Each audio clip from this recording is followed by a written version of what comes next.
Michigan Nation, what's up? How we doing? It is the Michigan Wolverines call-in show, but we are doing a watch party because we have game has already started.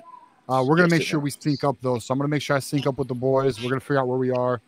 But hey, let's do it. This is the first watch party that I've ever done. So I'm looking. Well, I guess we did watch Notre Dame. Was it Penn? Was it Notre Dame? Whatever that damn game that we just watched like a week ago or two. Well, regardless, we're watching the show tonight. I got my man Pen Game with me. I got Luke with me. So what's up, boys? What's up, Pen Game?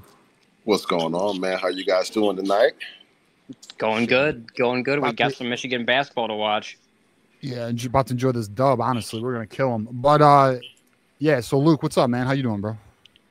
I'm doing good. You know, thanks to TJ, get to do some post game shows coming up with Penn Game. It's gonna be a good time. Maybe we'll do some other watch parties, but yeah, this is a first for me. I'm looking forward to it, and let's roll. Yeah, what I'm gonna do is I'll bring up the score so people can watch it with us, and maybe some people can't watch the game, so we'll pull it up. But yeah, man. So here's how we're gonna do it, boys. So as you guys know, this is the call-in show. For every $100, we'll go an extra hour. So greatly appreciate all contributions from everybody.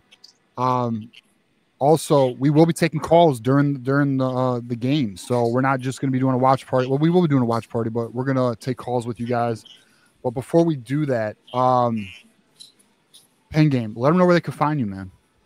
You guys can find me at Pen Game Classic on every social media platform, pretty much. I know TikTok may be banned soon, maybe not. On there as well, on X, and definitely on IG. Yeah, I'm gonna. All right, Block in. You want to let know where the people can find you, man? Yeah. So I'm heavy Michigan guy on Twitter at Bleed Michigan Block M. That's where I am most of the time. Yeah, you can find me there. All right, and I do need to put the call-in link in the show, but before we do that, let's sync up. So where are you guys at in the game right now? You guys that score is ahead of me. Yep. But I'm 2-2. Oh, you're 2-2. All right. There's not a damn thing I can do about that score, brother. That's gonna suck. I could pull it down, but we kind of. So where I'm at is actually it's going to commercial break for me. Okay, I'm still. Or no, it's not. All right, so it's 18-10. It's 18-10 on the clock shooting free throws. Where you guys at? I'm at 18-25. Damn, you are behind, bro. What are you watching now? Yep, 18-10 shooting free throws now. Oh, you guys are. It's me at this hotel, man. That's what it is. Oh, you at a hotel? Yeah, it's me at this hotel, man. You know what I wish I could play the game. I wish I could stream the game on here, but there's no way that would ever fly. It's all right. We'll make it work. We'll make it work. But all right, let me I'm gonna put the call-in link. We also gotta get our boy Marmar in here. I'm sure he's watching. Marmar, I haven't forgot about you, bro. I'll send the link to you in a minute. Hold on. Let's see. So, all right, hey, Pen Game, you were kind of talking about Dusty May and all that. Let us know, your thoughts on that. Okay, I'm going to make 2 points about Dusty May. And we were going over this with Block M before we got on air. And one is, I asked Block, I said, Dusty May went to the Final Four about 2 years ago, Sweet 16 the year prior to this. I'm like, sometimes at Michigan, we've had so much excellence and we've had so much, the winning culture and traditions in our history program that we kind of right now, we're coming off of 8-9 wins. Like this guy is a proven winner right now. So, we kind of got to let this guy do his thing, man. Like he's the right man for the job. We've seen what has unfolded. Those of us kind of knew this guy was a basketball junkie, hailing from, Peoria, Illinois, which is known for basketball like crazy. I mean, I got a best friend out there, man. I watched Sean Livingston at Central High School in Peoria, Illinois, go to the NBA out of high school. Like Peoria is known for ball, and Dusty May that's one of his backyard areas. Like this guy isn't watching him coach us. We need to put our feet up on the desk and just sit back and watch. Yeah, Blockin, what's your thoughts on that, man? I agree with a lot of what Pen Game alluded to there. I think that Dusty May has come in and has continued is going to try to continue the standard of what John Beilein made for this program. I think that Dusty May wants to compete for national championships year in and year out. Yeah. Yeah, so I agree with that. So, like, you know, I was like kind of doing something when Penn Game was, you guys were doing that. You guys were having that conversation. I was like, we got to save it because, like, I agree, man. I think we are fortunate, and we will give credit to Ward Manuel, man. Because, like, you know, listen, we give Ward Manuel shit, but we also got to give credit where it's due. And Ward Manuel did lock this down because he was going to go to Louisville. Ward Manuel made this happen. Dusty May, no doubt, is an excellent coach. He proved it at a smaller school. He competed against some really tough programs and got his team far into March. And then look at like what Vlad Golden's done since he's been at Michigan. Like, you know, I was listening to the roundtable today, and I think it was Craig who said, you know, typically when you get these guys at these smaller schools, they don't translate as well as Vlad's translated, right? Like Vlad's translated as if it's like he should have been a Power 4 player all along. Like the dude's just elite. And, you know, Wolf, you know, Danny Wolf, obviously, you know, coming from, what was it, Yale block? It was Yale, right? Yeah, Yale. Yeah, I mean, dude, you got an Ivy League kids, like, it's tough to translate to this level of play. They're dominating, man. But again, it goes down to, like, Dusty's coaching. Dusty, in my opinion, I think he's a lifer, bro. I don't think he's a pro ball coach. I think he's a college coach. And I think if you have a university like Michigan who's going to support him, give him the resources, I think we might have a guy who's going to be here 10, 15, 20 plus years. And I agree with you. And when you mean like put your feet up and like relax and watch the show, Dusty's going to build a monster. Because if you look at what he's doing in year one, the recruiting class is great. You know, and he's building like a really strong foundation for the future. So like I'm excited about Dusty May in the future of the program. I also want to pull up Marmar. Marmar is going to be joining us and hosting this watch party with us. So what up, Marmar? How you doing, bro? What up, though? What's up, man? My brother? How you doing? Hey, what's up, brother, man? Good. What's Go up, blue. Man? That's right. We here. We in the building. Yeah. Oh shit, our boy. So our other boy. So how? Hold on, Marmar. Let me just say this. Yeah. On this team, I feel the X factor is Pippen, but they don't let him play a lot. Man, I think Pippen got that a little bit of Trey Burke in him, man. I really believe that. Because every time he touch that ball and shoot the three, it's always clutch. James. He is a good shooter early. That's been a little bit unexpected. Great shooter. I think that his sophomore season will be his coming out party. I think he has a good chance to be a starter. With Trey too, that's coming in. Oh, absolutely. Yeah, that backcourt gonna be nice. It's good. Oh, it's gonna be real nice because you also have a guy like Winters Grady coming in as well, who can play the 2 and the 3, and is gonna be able to shoot it. I like guys, block real quick. I like guys who come in playing defense when they kind of don't have the minutes, so they have to play defense to earn minutes. Pippen's doing that. I've seen that, and I like that. Yeah, that's what I'm saying too. Yeah, I've seen that too. That defense, hey man, they later on down the. I was listening to a show earlier. They said about 17 to 18 games in, it's to where all these teams start to gel with each other, and you know what they're supposed to look like the rest of the season. So I think if you give Pippen a little more minutes, I think we'll be in great shape later on down the road. Absolutely. What you guys, and I'm going to bring our boy Wes Quad up here in a moment. What's your guys' thoughts on CJ Carson? What's going on there, man? Let one of you guys go first. I just think he digressed. He got what? Yeah, well, we know that, but why is my question. Like, what do we think happened? Just the game caught up to him because he came out. Freshman? Are you talking about LJ Kaysen? Not CJ, LJ. My bad. I said CJ. LJ Carson. I think if I had to guess, I think that Dusty might have shortened the rotation, and I think he has seen more potential in Pippen, especially like Marmar was saying, especially on the defensive end. I just think that Pippen is right now for this team currently.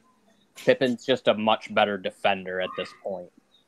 That could be what it is to defend. Didn't he recruit him at Florida Atlantic? LJ, yes, he did. So that's why. There. Yeah, that's why he's, and it's the growing pain. So, yeah, that's all I see with him. Just the growing pain. I think he'll be back. I'll tell you exactly what it is, man. And this goes back to when I played, in college. When you're a freshman, you go from, these guys are probably, top scorer on their teams last year in high school. And you go through that transition where, you might be on a couple of days in practice, jump or fall, and you're feeling yourself as a freshman. Like Kaysen, remember when we had that at Little Caesars Arena, and Kaysen was knocking down those threes, looking real good. You start feeling yourself as a freshman, and then you start playing against competition, and you got to win as a team. So your role on that team, on this team this year, speaking from his perspective, you might have to play defense. And Pippen excelled in that role. And as you guys see, Pippen has been the one coming out getting the time, because you got to do whatever the team needs you to do at that 6-man spot. That's not, if you can score, if it needs to be scoring, you score. But 9 times out of 10 with the front lineup that we got, scoring is not going to be what we need from the 6-man. We're going to need some defense. Give Trey Downs might have a matchup where we don't want to give him too many fouls. So we got to have somebody come in and be a little bit aggressive at the guard spot to kind of give Trey, because Trey, we got Danny and Trey. That's our ball handlers. Like, we can't have those guys get in foul trouble. That's where Pippen comes in. Get a couple fouls, man. Let Trey relax on defense and focus on handling that ball. Yeah, definitely. I also want to let everybody know, so this is the call-in show. You can call in. We're still talking ball. Like, you guys want to talk football, we can still talk football. But we are doing the watch party. While we do it, we're going to bring up our first caller. It's our boy, West Quad. What up, man? How you doing, West Quad? Hey, what up? What up, though, West? Hey, what up, though? I'm so glad you said that, because I was just about to ask. Can I? Because I'm watching ball. I've been ever since we hired Day. I've been watching ball, but I definitely want to talk football. Go for it, bro. Of course, we talk football. Yeah, we're here for it all, man. Is Wink leaving? Oh man! Oh, please say it ain't so. I want to talk about that. That was actually it. That was my first thing. Like, what do y'all think the percentage is? I'm hoping that from earlier, I was in the Michigan dropping dimes with Sam Webb and DG and them. And I was just about to say that, Wes. I like what they said in there about that. Yeah, man. If they're right, then we good, bro. I really want. I want Wink to stay. Well, because what they say in dropping dimes. Hey, Wes, drop it. Summarize it for him. I was at work listening. Yeah, Sam pretty much said it was was it Sam D? It was DG. Actually. It was DJ.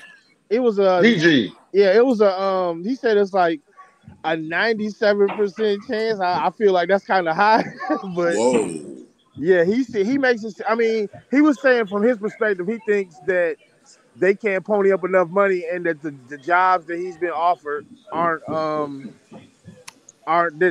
stability isn't there for him to take the job, and staying with Michigan gives you job stability, basically.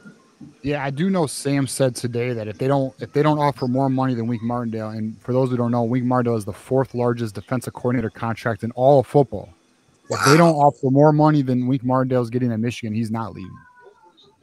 Okay, with that being said, TJ, you think they you think they would match or ante up to keep him? Yeah.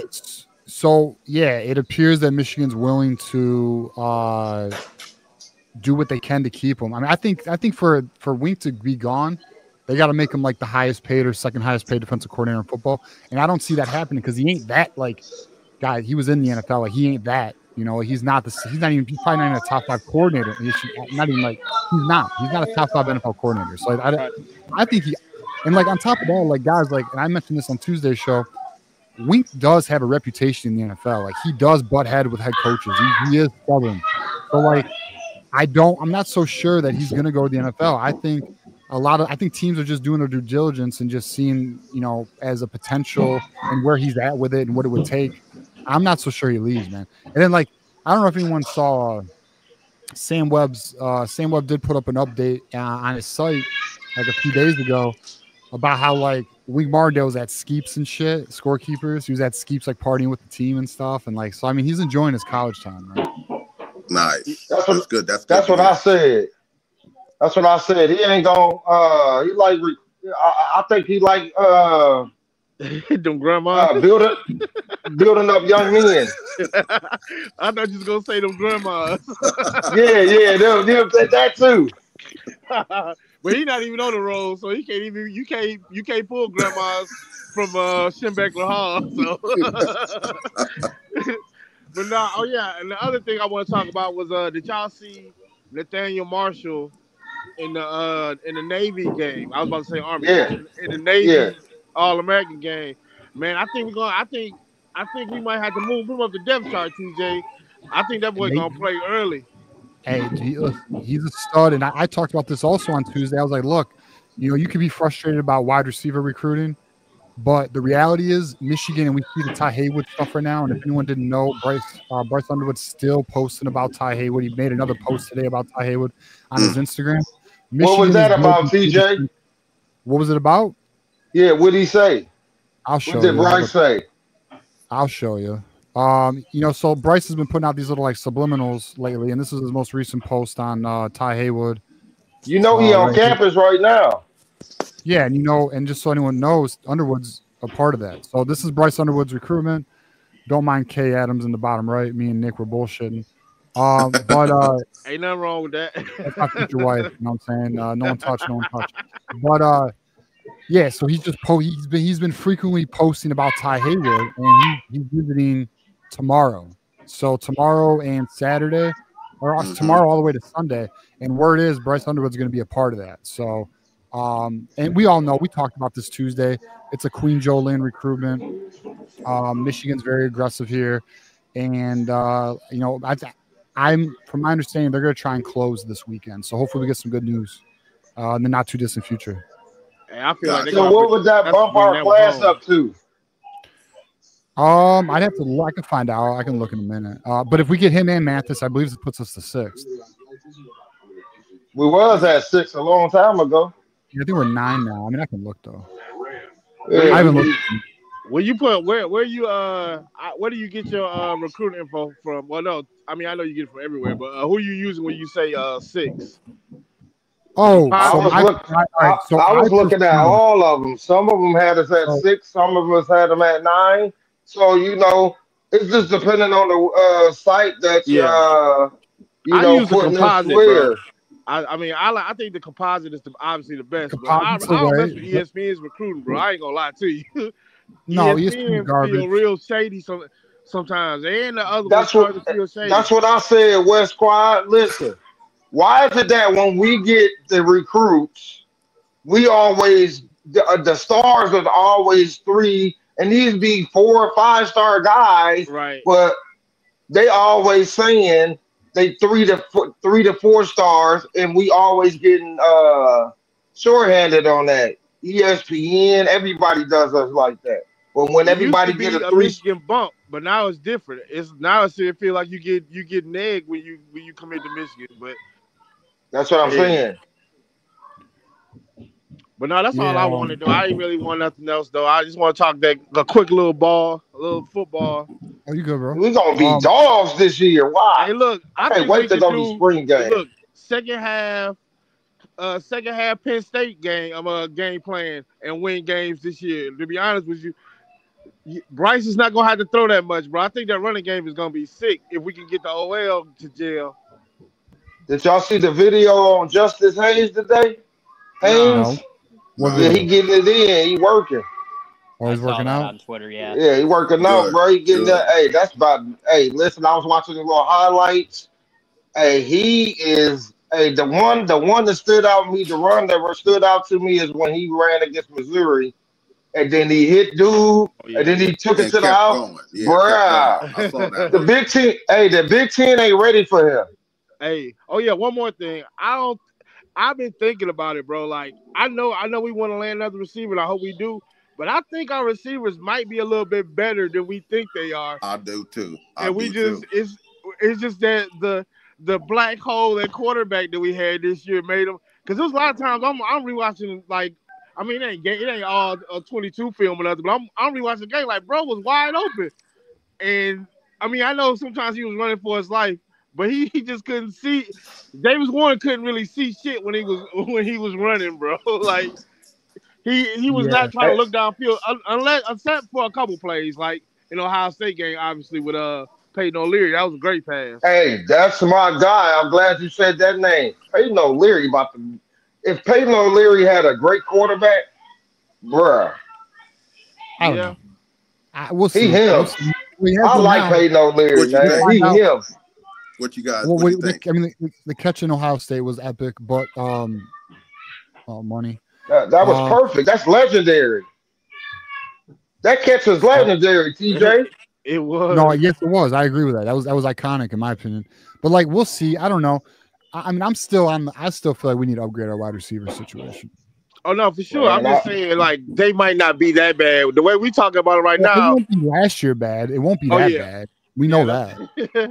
That's all I'm saying. I'm with you. Well, we didn't need Roman Wilson like that. Roman Wilson, I mean, when the last time we had a deep threat for real? Shit, a deep threat? I guess Nico. Donovan Peoples? Yeah, that whole class. Darbo and our defense is piss poor in this game, by the way. Our defense is piss poor in this game. Yeah, we're not looking too good right now on defense. No, defensively. Give it a second. Just give it a second. We'll be all right. Oh yeah, I know. I just said right now. Like I said, the first how many games we into this? That's 14. Minnesota's 16 games. Yeah, they play 16 games. So they got 2 more games to get it together. It's the Big Ten. It's on the road. No team's just going to lay down, man. In the first half, I hate that floor, bro. You got to play in the Big Ten in basketball. Man, that floor reminds me of the Final Four. Yeah. Why do you hate the floor, man? Oh, that court, it's like an elevated stage. Yeah. Look at Hart Jr. Look at Josh Hart Jr. Yeah, bro, you could go sliding off that joint. I don't like that floor. They call it the Barn. It's Minnesota Stadium. They're one of a few stadiums that does that. I don't like it either. I think it's stupid. But I think guys, they play hockey in there too. I think with the wide receivers that we got, if we had a functioning line and a functioning quarterback, I think you start having threats like a Peyton O'Leary and these guys actually receiving more passes. If we have the other receivers in place, now there got to be double team. Yeah, Tariq Black, that's a good name. You got double teams, or you got to start focusing on other playmakers. Now you got Peyton O'Leary sliding in wide open. You're going to start seeing guys that had no choice but to play this year because we just didn't have anyone. Now they're at a reserve role, and they've already had the experience. You might see guys like that step up in their reserve roles even better because they actually had to we had to depend on them this year too. So that's another thing to look at. Our depth has developed, even though they weren't, star players, they still got the reps out there that were necessary. And we put some stars around those guys, man. They can work for us. I think we want to give Walker to step up. Yeah, I want to give an update on D'Anton Lynn. D'Anton Lynn just signed a contract extension with USC, so he will not be an option if Martindale goes to the NFL. Oh, that was a good one right there because he knows the system. He's familiar with it. Another NFL mind. That would have been a real good one right there in case he left. Ooh. TJ, you think? Hey, we still can still we Michigan. We still anybody. Stop playing. You think we might see a current bump, like a current head coach bumped up? I mean, not a current head. I like Morgan. Bumped up. I like Morgan. That's what I was thinking, Lamar Morgan. So Sam because he knows it. What? So Sam, what? Sam dropped a name. I think it was Sam. Shit, maybe it was on 3. What was the name? No, I think it was Sam. Fuck, I don't know now. Who they dropped? So he mentioned, so he's of the belief that Wink, it's gonna be hard for Wink to get Pride away from us, is what he thinks. Mm-hmm. But shit, let me see if I can. Let me just. I saw it was a defensive back coach for the Ravens, Mallory, used to play for Mallory, Michigan. yeah. Oh, okay. That's the name. That's the name to watch if Wink moves on, is what Sam's saying. We're getting real sloppy out here right now, fellas. We're getting real sloppy. Yeah, no, the defense is poor, bro. Hey, I gotta point something out. I don't know if y'all been paying attention. What is Gale, the Ohio State transfer? Roddy Gale. Roddy Gale. Yeah, he has bad ball control. Like he can't control the ball. I'll get on him later as far as second my on the team in turnovers per game. Bro, that's what I'm saying. Like he just be so sloppy with it, and I'll be like, bro, just calm down. Jamie Wolf's number one though, and it's not even close. One thing that I don't like. Wolf. One thing I don't like about Roddy either is that he is talented, but the problem is sometimes I think if he doesn't get the shots and if he doesn't get the points, he can kind of mail it in and be pouty and not really put much effort out on the floor. You could argue that the other day when he was hurt, I believe against UCLA, they were a better offensive team. I thought the same thing.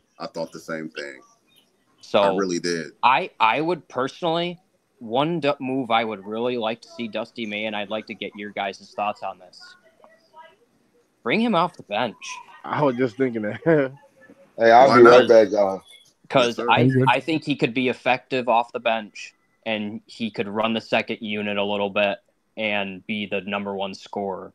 And you could start either Reuben Jones or it probably would be Reuben Jones then. Would be starting, which his defense is really good. So that wouldn't be a bad option. But I think sometimes when he's having a game like right now, he can start really hurting your team. You got to cut the turnovers down. And absolutely. If Wolf, we got to live with Wolf, man, because he's a playmaker. This guy is first year really handling the ball and at this level of competition. So he's the best player. I don't care what nobody says. You're going to have to live with those turnovers. Absolutely. But the other guys, we can limit those turnovers. Now, those are turnovers that we can limit, like this guy right here. You said Gale Jr. I've seen a lot of his turnovers this year, and I know they were still gelling and trying to build a cohesive unit. But as we get deeper into play, those turnovers, like we got 7 turnovers right now. Minnesota has 0. They're on pace. I saw in chat that they're on pace for 24 turnovers. Like you do that. This is ridiculous right now. You do that on a day in March, you could be going home. Yeah, you will be going home. Yeah, you will be win going in Minnesota. Home. Yeah, so 7 turnovers right now. 7 turnovers. Yep. So, obviously, if you have to, well, not if you have to, but obviously the number one issue right now with this Michigan basketball team is the turnovers. Yeah, but it's been that. It's been that since all year. Game 1. Yeah. Yeah, it is. And like we've talked about it, TJ, on other shows, and I think we even mentioned it when you were on Penn Game too, is that, and you just alluded it to a little bit, is that it does come with their style of play. They play very fast, but sometimes I think that certain, especially sometimes, like we were talking about, just Roddy Gale, he sometimes tries to do a little bit too much and then causes bad turnovers. And that's one thing that I really would like about Reuben Jones starting, is that Reuben Jones doesn't turn the ball over. I like that. When he's in the game, he might not be a great scorer, but you know what you're going to get from him, and he's not going to try too much. He's going to defend, and he's going to shoot open shots, and he's going to make the good pass. Who were you starting him over, though? I would start him over Roddy Gale. Yeah. So swap out. And I kind of feel that because when you have a starting lineup, man, not everyone has to have a certain role. And I think what you're saying with Gale is that he's trying to come out and he's trying to force the issue, and he gets in situations where he turns the ball over where he could be more of a facilitator, getting guys in the right spot. I heard a couple of guys give analysis on Barnett and how he's getting guys in the right position and he's passing and he's directing the offense, and they're really, really high on Barnett this year after the year that he had last year, being with now he's with Dusty May this year after being on the team last year, one of the guys to return, and because of that he's doing well. If Gale was like that, I think we got something as far as the mentality that it takes to come out there and play. When you got guys dominating like we have. I see that, Brennan. Look at that. Yeah, it's hard to come in and really score, man. You got to do something else. We got two guys that are dominating, man. They're not just scoring; they can score at will. And I also agree that Roddy Gale is. No disrespect to Roddy Gale. Between the two players, who's more talented, Roddy Gale or Reuben Jones? It's Roddy Gale. Yeah, it's not even close. But from a team like Penn Game was saying, just from a team fit perspective, I just think you might be a little bit better with Reuben Jones starting and Roddy Gale coming off the bench. It's all about the team, man. It's what the team needs, what's going to make the team win. If you put him in and we're down to 12 turnovers a game, we can work with that. Oh, absolutely. We can work with that. Well, because right now I think we're averaging 14 turnovers a game right now? 14, 15. It might be 15 after tonight. Yep. We keep moving up. You think it might be a situation with the reason why May hasn't made that move because you could lose Roddy Gale bringing him off the bench? Like he might be one of those guys that has to start. Probably. I think what I think is that Roddy Gale is here for a reason. I don't know. I'm not saying I know for sure, but I think that he has some assurances, if you will. Right. And that's probably the whole reason he transferred. Got you. Understood. So I think that I don't think he's going to be coming off the bench. I'm just saying that's what I would do personally if I was the coach of this basketball team and we were struggling with turnovers. Oh, no, I understand. I'm just saying, I was just playing devil's advocate to say he might not be one of those guys you can bring off the bench because you might lose him. You're very well. You would. If I had to guess, you would. If that happened, you could be right. Yeah, I could see that. So check this. We are ranked. So out of 364 teams, we're ranked 341st with 14.9 turnovers a game. That feels crazy. After John Beilein, that feels crazy. That's not. And then so if we look at FAU, where's FAU? Hold up. So if I look at Florida Atlantic and what they did last year, the fuck? Why isn't it on here? Oh, I gotta find it. Is Pippen in the game block? He is. Okay, I'm just making sure because I know I'm a little behind you guys. I see Pippen out there. Yeah, I'm behind. I'm on commercial break. I'm in Orlando right now, bro. And I'm in the hotel room. I'm in the hotel out in the lobby, so I kind of got a little delay on the feed. But if I was at home, I'm at commercial, so I'm just saying, am I behind y'all too? Because no, I'm a commercial. It's commercial. Yeah, I'm the one that's behind. I'm still live action. If you guys wanted to hit on something a little bit recruiting wise, what's Penn Game? I don't know if we got to hear your take on this, but what do you think is the impact of Trey McKinney? Oh, Trey McKinney's a beast, man. I think he's going to. It's just so with this NIL, man. It's really hard. Like I don't know the connections between the guys that he's in line with or that he works with or what coach or whatever that they work with. Because a lot of these guys it's all about networking and who you know. But besides that, let's just look at the basketball of it. Then this guy can can be playing right now. He can be playing college basketball right now. Like that's the type of talent that he has. He could be on this team playing right now. So we got Wolf. I mean, they're saying NBA. We're going to lose Golden. We got him, and we need some more guys. So who's not going to want to come play with a dog like that? It's kind of similar to not comparing him to Bryce, but you got an at-home player that's dominating the high school ranks, 5-star guy, point guard. Everybody sees Dusty May's style of play. It's really, if he was at another team, maybe give or take. But with Dusty May's playing style, guys are going to want to come play with that guy. They're going to want to come play because he's getting up and down the floor. He's tough. The guy is a physical. He's not weak. He can drive. He can score either hand. He can shoot. He's a good game pace changer, so he can adapt to. Okay, I got to slow it down now. Boom, I can still give you the bucket. Maybe hit you with the mid-range. Okay, now we're moving. Okay, transition, pass, hit the three, go.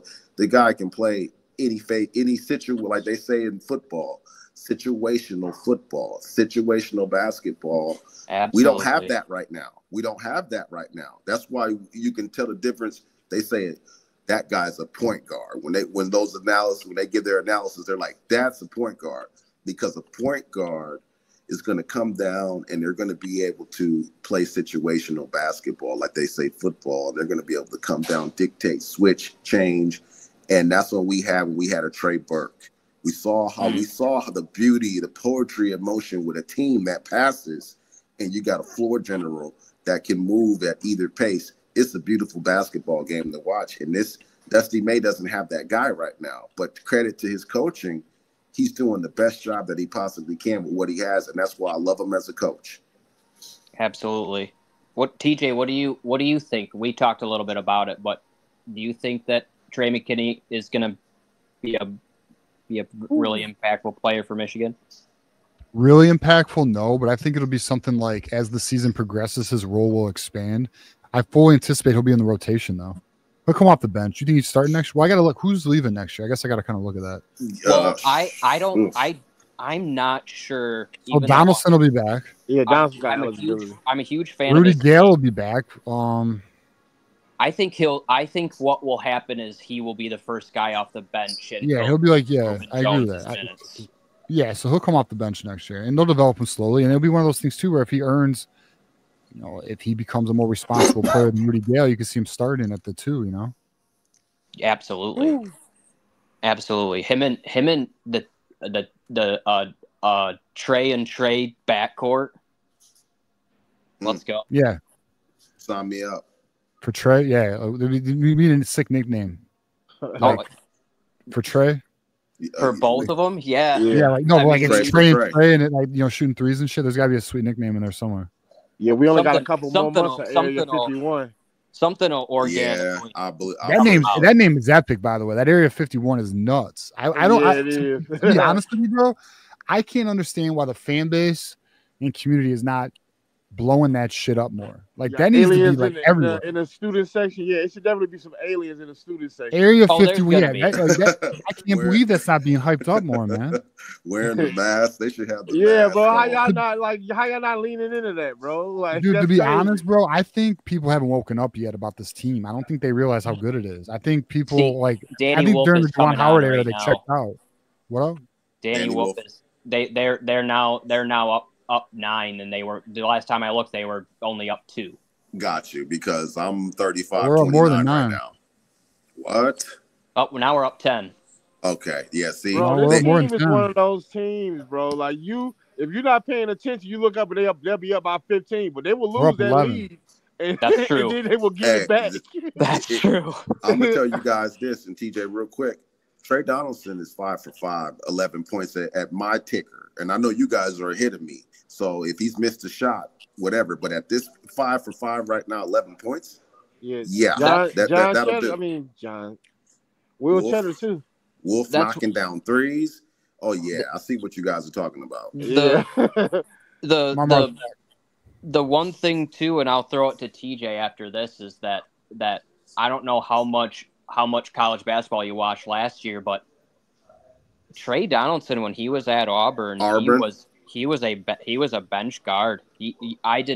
I watched some of their tournament games last year, and I did not see this guy.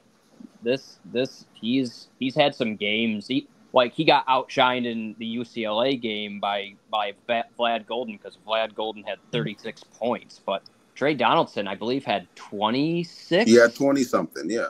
And man, he was draining 30-footers. He was doing it all, man. That was a really one of probably his best game as a college player by far. Hey, I want to give a shout out to our Ohio State friend Steve. He says do a call in or do a live call in watching Ohio State win the Natty. So just so you know, Steve, if you were a member, you would know we got a members only hangout during the national championship on Monday, and we will be watching you guys lose to Notre Dame. So don't worry, buddy. If you were a member, bro, you'd be able to hang out with us. So get a membership and join the membership hangout third Monday of every month. We'll watch you guys take an L. Hey, Steve, nice try, Steve. Steve, extend Ryan Day. Right. That's coming, bro. It's coming. Hey, man, I got to be honest, though. Somebody that lives in the South, and, you know what I'm saying, halfway from Detroit, halfway from Atlanta, I don't believe in SEC basketball, bro. If it ain't Kentucky or Florida, I'm not trying to hear it. Like, don't be trying to sell me on Auburn basketball, bro. They going to fold when it come time. You know, when it come crunch time in the tournament, I don't believe in SEC basketball. I just got to be honest about it. That's true, but Auburn with Bruce Pearl is a good program. You know what I'm saying? They got, number Bruce one, Pearl's a good coach. Don't get me wrong. I'm just saying. Oh yeah, I'm about to say the coach. Bruce, is Bruce still there? Yeah. It's Pearl. I don't believe in Tennessee. I don't believe in Alabama, bro. If it ain't, like I said, Kentucky or Florida, then you can sell me. But the rest of them schools, they're gonna have to prove it to me, bro. Alabama has been consistently. Yeah. No. They were solid last year. I mean, last few years. I'll put Batman in there too. Well, Florida's good too every now and then. Yeah. But I hear you. I mean, a lot of these what they do is they buy like one or two dudes and then they can't put a roster around them. I mean, if you look at the top 25 right now, they got like 10 teams. That's crazy, bro. This ain't football, bro.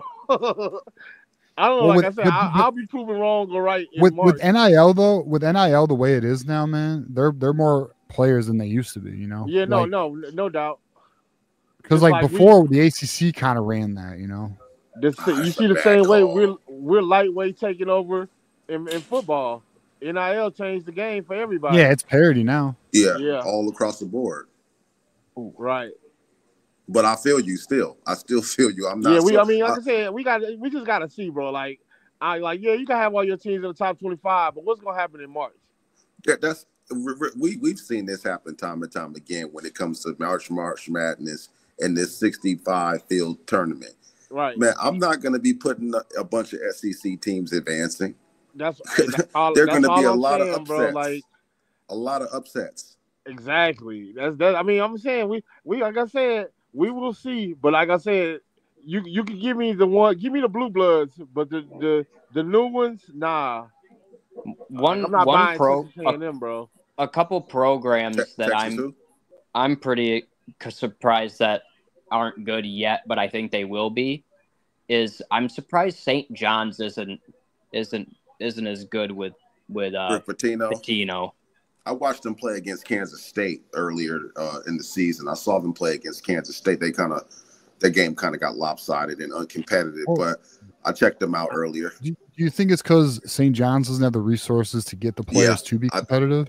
I think pre-NIL they could get in the recruiting game, but not anymore. Not right now, yeah. Because remember he was saying something about that. I believe Rick was advocating. He's not right now.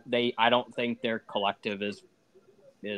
Hey, speaking of the NIL game, I don't mean to cut y'all off, but did you see the report? Hey, did you see the report that came out that Colorado is not trying to give any more NIL money support? No, I didn't see that, but that might be why Deion's trying to go to the Cowboys. That's gonna piss Deion off. That could be. Hey, that might lose the coach. They are not going to. It says the resources they're not going to give them any more resources to the NIL. Well, if that's the case, then they're they're gonna be a dead program. Yeah, that's pushing Deion. That's pushing Deion to Dallas. Like, even if that was true, why would you come out and say it now? Like, you must want Deion to go to Dallas, bro. That's crazy. But who would they have replace him though? Mel Somebody Tucker? you never knew before. Warren Sapp. Hey, he gonna beat them kids.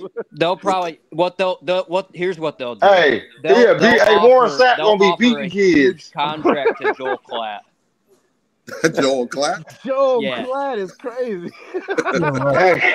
hey, we can hear Joel Klatt hour-long press conferences. Bro, but the way coaches are popping up now, I wouldn't be surprised if it was Joel Klatt. You could have sold me on Michael Vick and Deshaun Jackson being head coaches either, but you know. Especially Deshaun Jackson. Bro, you can't have a game head coach, bro. You can't have a game head coach. Mike Vick about to have that Norfolk start. He about to have Norfolk State out there like pit bulls. Hey, remember when we played Denver? It was terrible, bro. He got a job. Mike, well, that was a long time ago too, though. But they were terrible back when we played them. That's back when we had Denard, though. Mm-hmm. Mike Vick about to have 63 or something crazy. Hey, Mike Vick about to have them out there like killer pit bulls. Hey, let's do a halftime analysis. Yeah, we're at halftime now. So we're at halftime. It's 40-31 halftime. Michigan is winning as sloppy as they're playing. If we look at the box score, I mean, Vlad Golden's doing what Vlad Golden does, although his field goal percentage is terrible. But obviously, I think to Penn Game's point, Trey did get a miss, though. He's 5 for 6, 11 points. Will Cheddar came off the bench and provided some serious support with 11 points. And that's kind of where we are. But, I mean, it all comes down to, and I think we've talked about it all game, these turnovers, 7. I mean, they're on pace though for what they do. I mean, they're on pace for 14. They do 15 a game. So they cleaned it up. They cleaned it up a little bit. Hey, free throw percentage, 100%. Dusty's gonna be hammering that in the locker room. 3-point percentage, 53, bro. That heater. Do y'all think they should be like Mark Cronin, whatever his name is? Who should be like that? Who? What, Dusty? Hey, May. Nah, I like Dusty. Hell no. I'm just talking. Yeah, no, I like Dusty. Nobody should be like Mick Cronin, bro. Hey, facts. That is not it. Jesus Christ, that is not it. Dusty, hey, Cronin is capping, bro. He got threw out the game. They said they threw him out the game because he wanted to get thrown out of the game so he can go look at the fires in California. They sit in the locker room. What? Bro, that man, look, that's a way to lose a team, bro. Like, there's a way to chastise your team, and there's a way to not do it. And you do that privately, man. Them Detroit Red Wings jersey. Agreed. Bro, I should not know the things you just said to that team because that is terrible. Like, if I was a parent of one of them players, I would tear into him. Like, hey, bro, I understand. Wrong. It's just the way. It's like I said. There's a way to do things, and even if they are soft, you think tearing them apart in the media is gonna help you out? It's gonna make it even worse if your team is really as soft as you say they are. That doesn't make. Yeah, I mean, like, and like not only that, like he's like, I come in every day with energy. It's like, bro, you're literally throwing everyone on the bus. You're acting like you're not the problem. Well, obviously you're the fucking. If your team doesn't have energy, you're the problem.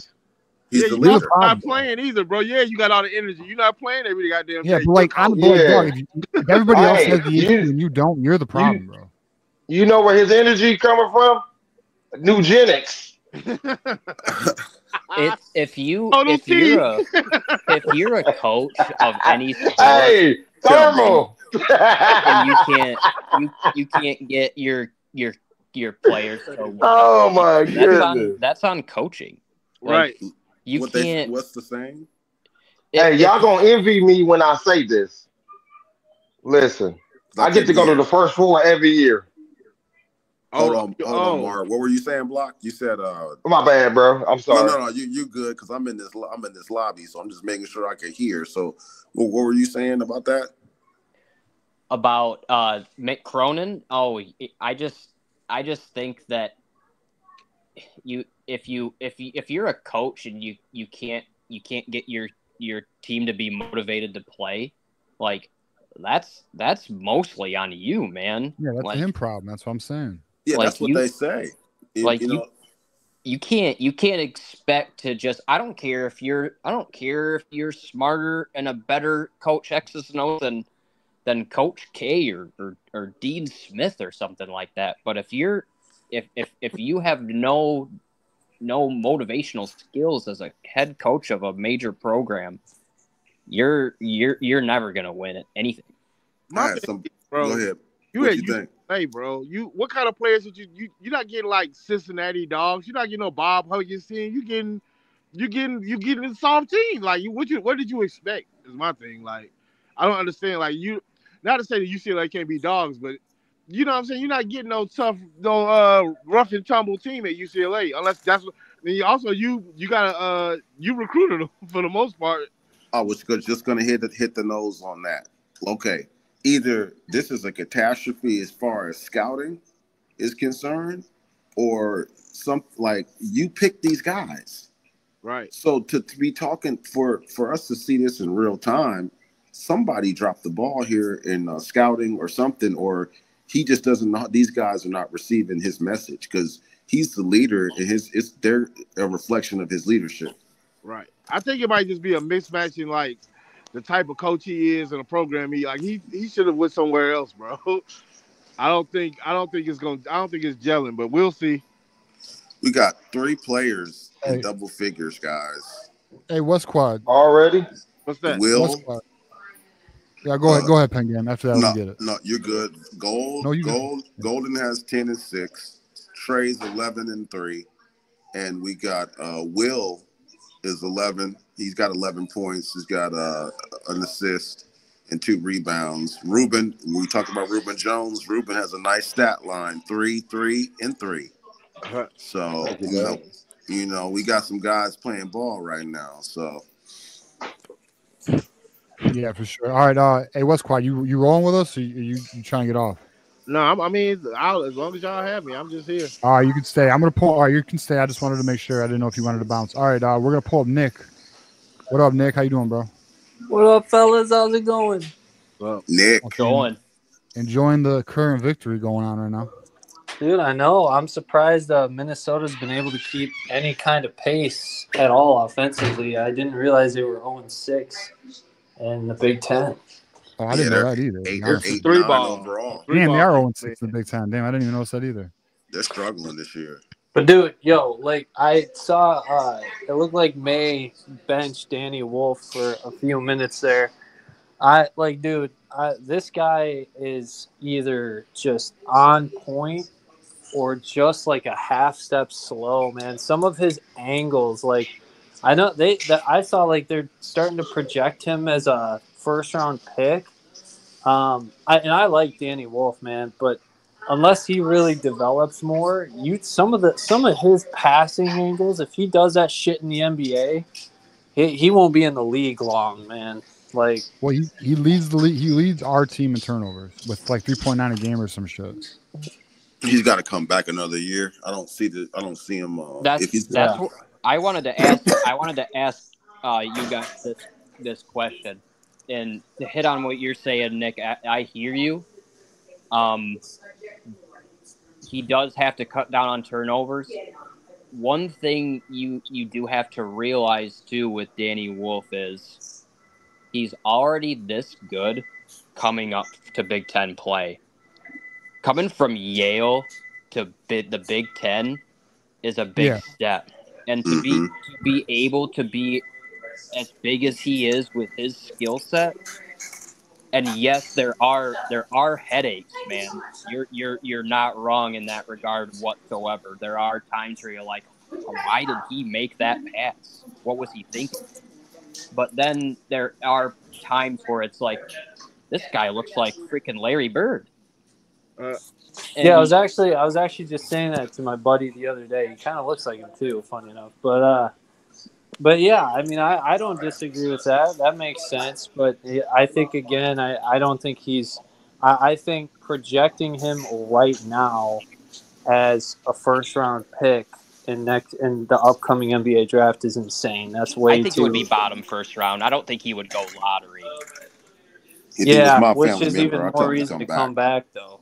If he was my family member, I'll tell him to come back. I would too, and that's one question I was going to throw out to you guys is, do you think it's? I think if you want Danny Wolf back and he keeps this pace and they go and make a pretty deep run, I think it's going to take it'll take a pretty hefty NIL package to keep him.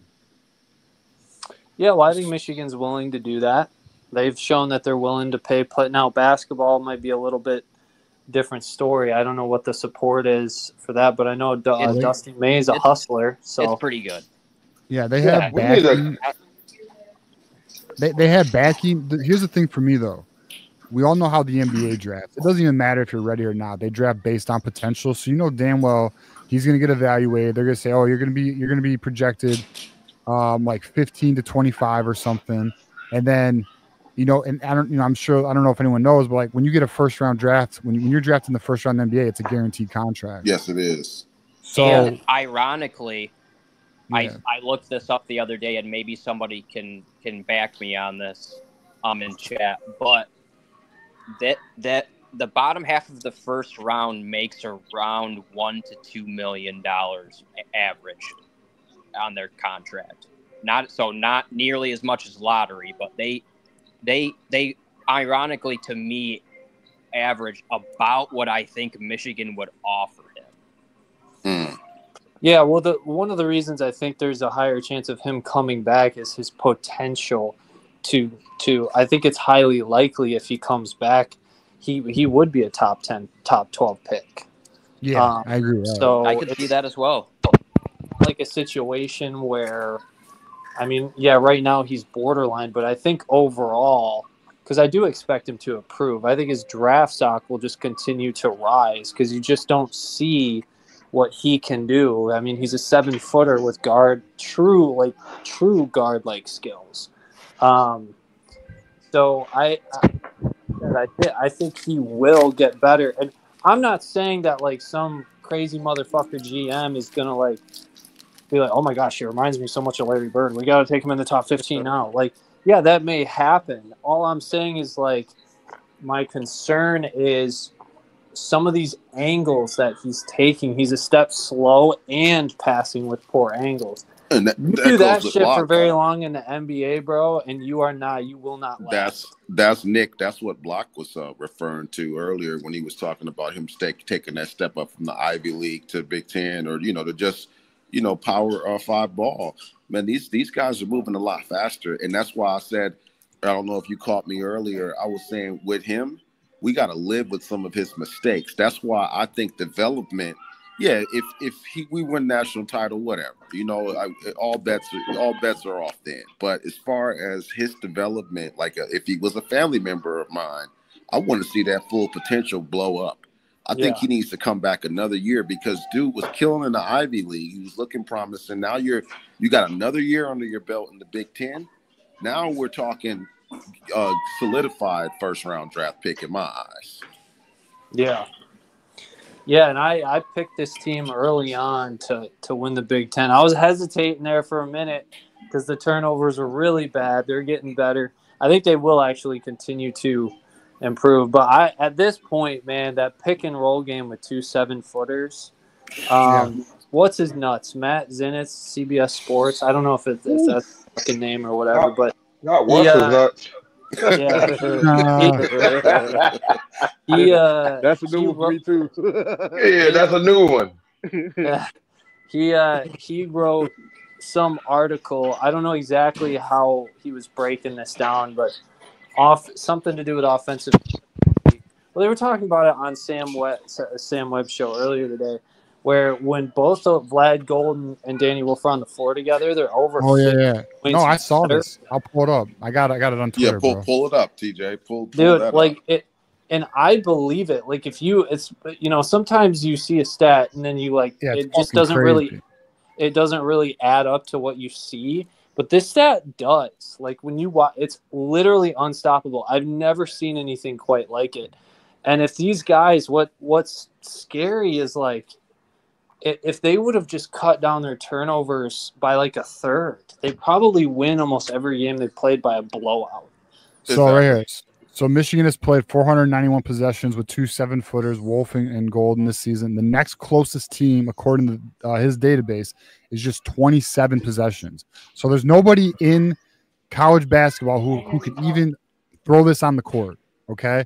The Wolverines are outscoring opponents by over 50 points per 100 possessions with both Wolf and Golden on the floor. If they can, guys, honestly, if they can get their turnovers together, it's a wrap. It's a wrap. You really can win a natty with this. You win a natty with this. No one can defend this. And West Quad, I got one thing to tell y'all, brothers, with that stat. What's that? March Madness. That's more than one thing, but March Madness.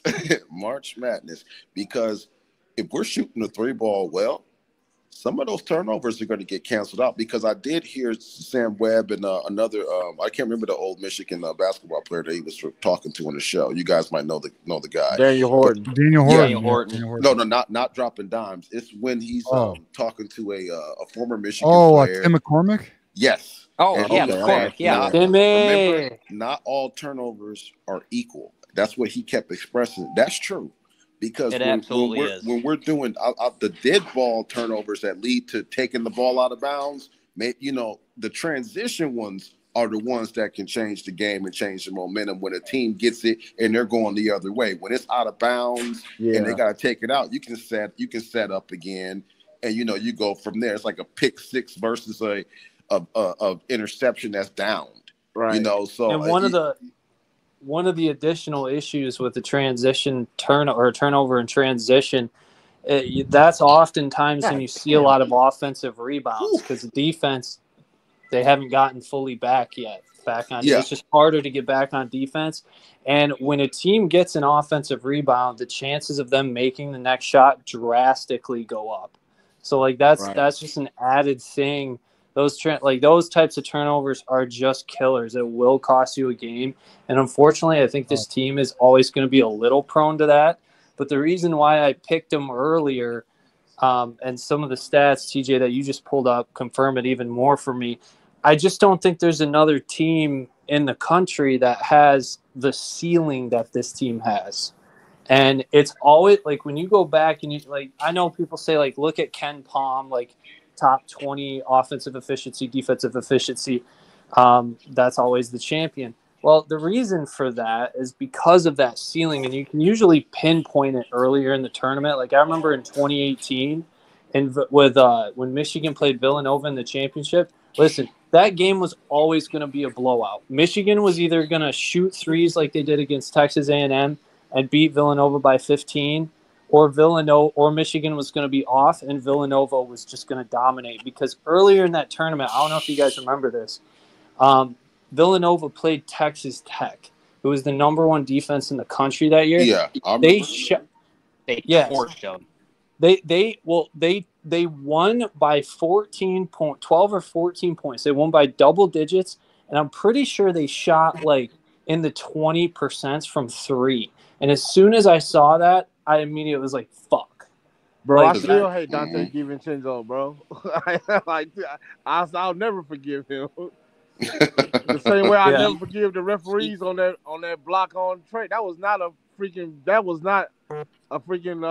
goaltend, bro. That was a block. He pinned it on the glass, and I'll never forgive the referees for that. I'll tell you how bold I am, man. I had that block on a shirt. Wearing it in Louisville, wearing that. That's how bold I was. That pissed me off right now. I'm mad thinking about it. Hey, I'm gonna give an update on the Todd Haywood recruitment. Oh yeah, let's go. Texas Tech has dropped out. Fuck yeah, bitch. Hey, bro, he's a Wolverine. I'm mad at Texas Tech. Now that's a 97.3 right there. I'll put a 97.3 on that recruitment right now. Drop a crystal ball, and I'm upset. So get this. So I'm going to give some shout out here. So 247 has an update on it, but what they did is they confirmed something I told y'all Tuesday. Michigan's looking to close this week, and I told you guys that Tuesday, and they just confirmed it. Mike Roach just confirmed that. So okay, he's in Texas. He's an analyst for, I think, one of the Texas. I don't know if he might be a national. I don't know what he is. Maybe regional. regardless, I think he's regional actually, but essentially he made an update on 247 that Texas Tech is out. Florida State is still trying, but Michigan's going to try and close this weekend, and people in Haywood's camp think they could close this weekend. And I told you guys, I heard earlier in the week that Michigan was going to push to close. So I mean, it's confirmed now. TJ, aren't we the only visit that he's scheduled thus far? Like the only official that he has? Yeah, because he went to So get this. So he went to Florida State in the summer. So he's not going to Florida State. It's just us, man. Oh, he's bro, coming. it's done. bro. It's like, to be quite honest with you, in December when I found out about the Jolene situation, I knew it was. She doesn't miss, bro. Bro, it's closing time. And like the thing about like Jolene, this further cements it, bro. What we've all been feeling, the direction of this. Like when Sean McGee shows up in person, it's they're a wrap. closing. It's a wrap. It's closing time. Dynastic like, run, bro. And like and also like, so from my understanding with like Jolene and them, like if they lock in on a guy, they're willing to do what it takes. So bro, I'm feeling dynastic runs coming bro, up I'm not for gonna Michigan lie, sports, bro. I think Babalola's gonna take a little seasoning, but I think Haywood, bro. If we gotta shift him to guard, bro, Yeah, we probably will shift him to guard because Andrew Sprague's gonna play right tackle. Bro, Andrew the way Sprague's he plays, freshman, bro. Oh my god. I think Sprague. I wonder. Maybe someone will know this. Did Sprague burn his red shirt this year? Because if he didn't, shit. Nah, I don't remember him playing that much, to be honest with you. He started. I know. That's what I mean. I gotta look. Let me see. So who do you project? And then while you're looking, give me in your analysis. Say we land Haywood. Who's our line right now? Who's our line right now off of what you like got right now? Yep, right now. Not saying a guy plays better in camp. Right now, who's our line? All right, so for next season, I got Evan Link at left tackle, Lawrence Tatar left guard, Crippen at center, El Hadi at right guard, and I got Sprague at right tackle. I don't have any of the freshmen starting because it's just too hard, man. I mean, they're freshmen. 2026 though. 2026, you're probably looking at Babalola at left tackle, Haywood at right guard, Sprague at right tackle. And by the way, that's stupid. They're all monsters. They're all beasts. And then center, I don't know. It could be Strayhorn. It could be, I don't know. We'll find out. I mean, Avery Gatch is probably going to play left guard. He's a beast. I mean, like, I don't know. But we're in a good shape. I'll tell you that. So next year's offensive line, we could be dipping. But 2026, that line's going to be nasty. TJ, I'll try to get this in a second if I can, but I wanted to get your thoughts on the New Mexico State guard. I thought I saw on Twitter that he was visiting another school. Kentucky making a move. Kentucky. Bro, what is Kentucky, bro? This ain't basketball, bro. Stop. God damn, I can see losing recruits in basketball, bro. It kind of hurts in football, though. It was Michigan, Nebraska. Okay. Can I say something real quick? Marmar. Yeah, hey, listen. So first of all, I want to comment on the basketball. That Big Ten tournament gonna be nuts. Probably one of the best ones we ever seen in our lives. I agree with that. And then I get to go to the first four because I'm right here in Dayton. That's what I was gonna say. You in Dayton, huh? Hey, I went the last 2 years. I seen Pitt. I seen Colorado State. I seen Virginia lose to Colorado last year. And then Howard with the HBCU band. They put it on. Hey, they put it on Dayton. They didn't know what Dayton. Hey, the fans in Dayton didn't know what hit them with that HBCU band. So that was pretty dope to see it live because I'm a big Drumline fan. So yeah, man, that was pretty dope. But yeah, like I said, and that's good news on Ty Hayward. You like that? You like that Nick Cannon movie? Oh yeah, hey man, that's a great movie. I seen that movie like 10 times in high school. That's a classic, and that's real down south. Quad can comment on that. That's real down south. That's a soundtrack. Hey, what's your name? That's talking again. I can't see your name. Pen Game.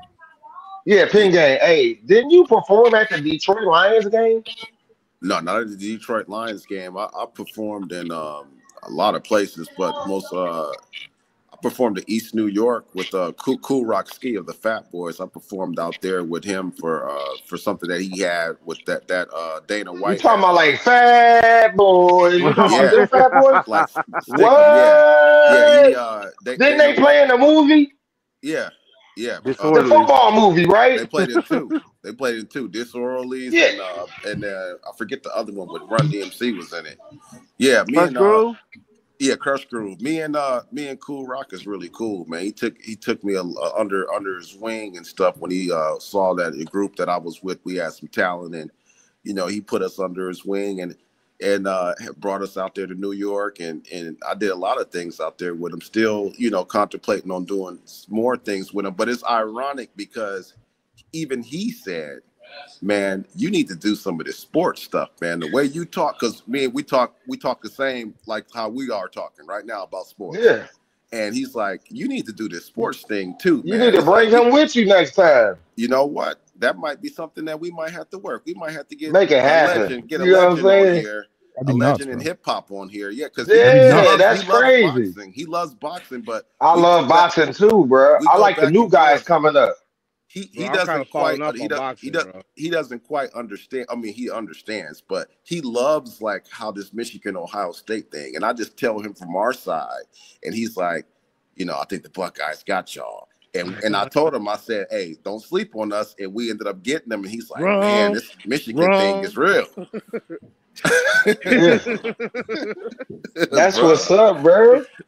Yeah, I had to hold us down, but that's my background in that, man. I just represent the state of Michigan as much as I can, bro.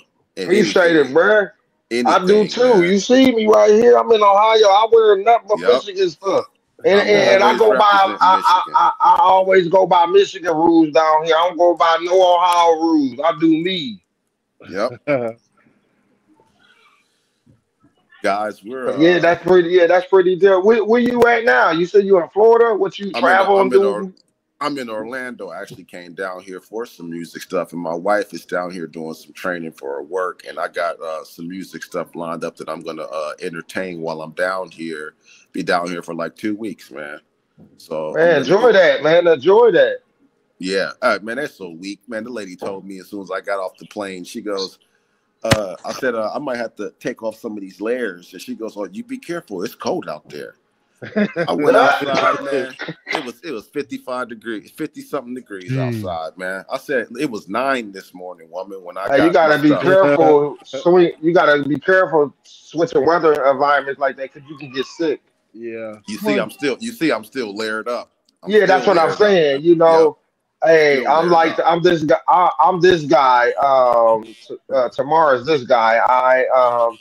Once September hits, I'm back in pants and a hoodie and a coat because I'm not playing with the changing of the weather.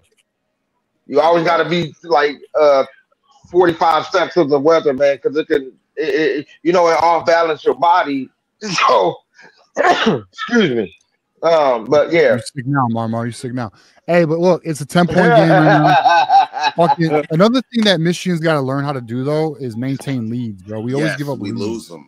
Yeah, but you got to say that they grew up in the UCLA game. They did. They squandered the lead, but they end up winning by 19. So I think that's growing up. Well, a lot of that, like maintaining leads and shit. This is one thing I wish. He stepped out of bounds though. What, Nick? Oh, I was just saying, I get it with Dusty May they practice to push the pace, and that's what they want to do. But an important thing with maintaining a lead, it's okay to shift to some more half court, slow it down second when you have a big lead. I wish Michigan would implement more of that sporadically throughout the game. I think it would really help kind of calm those guys down because one of the issue with their turnovers is these fellas are seeing it and not fully able to execute it. And when you see something that appears wide open in a split second, it's not, and you can just be a half step too late. I just think we start pushing the pace a little too much, and you can balance it. You don't need to do it a lot, but you can really balance things out if you switch to some more half-court sets just to kind of reset everything. That's accurate, man.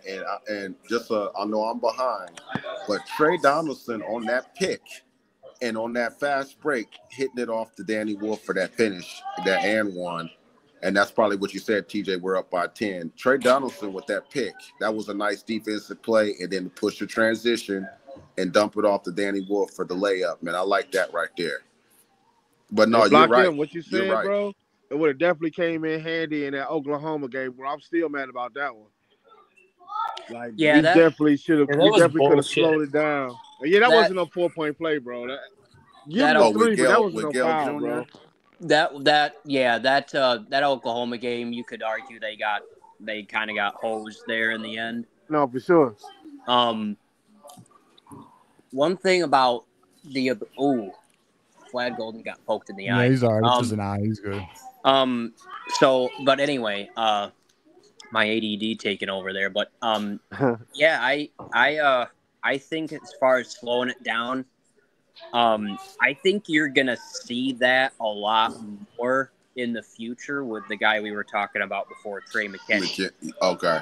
And I think the reason that you can do that with a guy like Trey McKinney, and Penn Game, you can probably speak to this playing basketball. When you have a guy that you can just throw the ball to and say, hey, break down your defender and just get us a bucket. I'll tell you guys a story about Michigan doesn't really have a guy like that right now that you can just – they have to run – you can tell they have to run sets and plays for their guys to be able to get quality shots. With Trey McKinney, he can get his own quality shot anytime he wants. First of all, man, I'm really excited about Trey McKinney. He's a real fucking deal. And then secondly, just to comment on that, they did, yeah.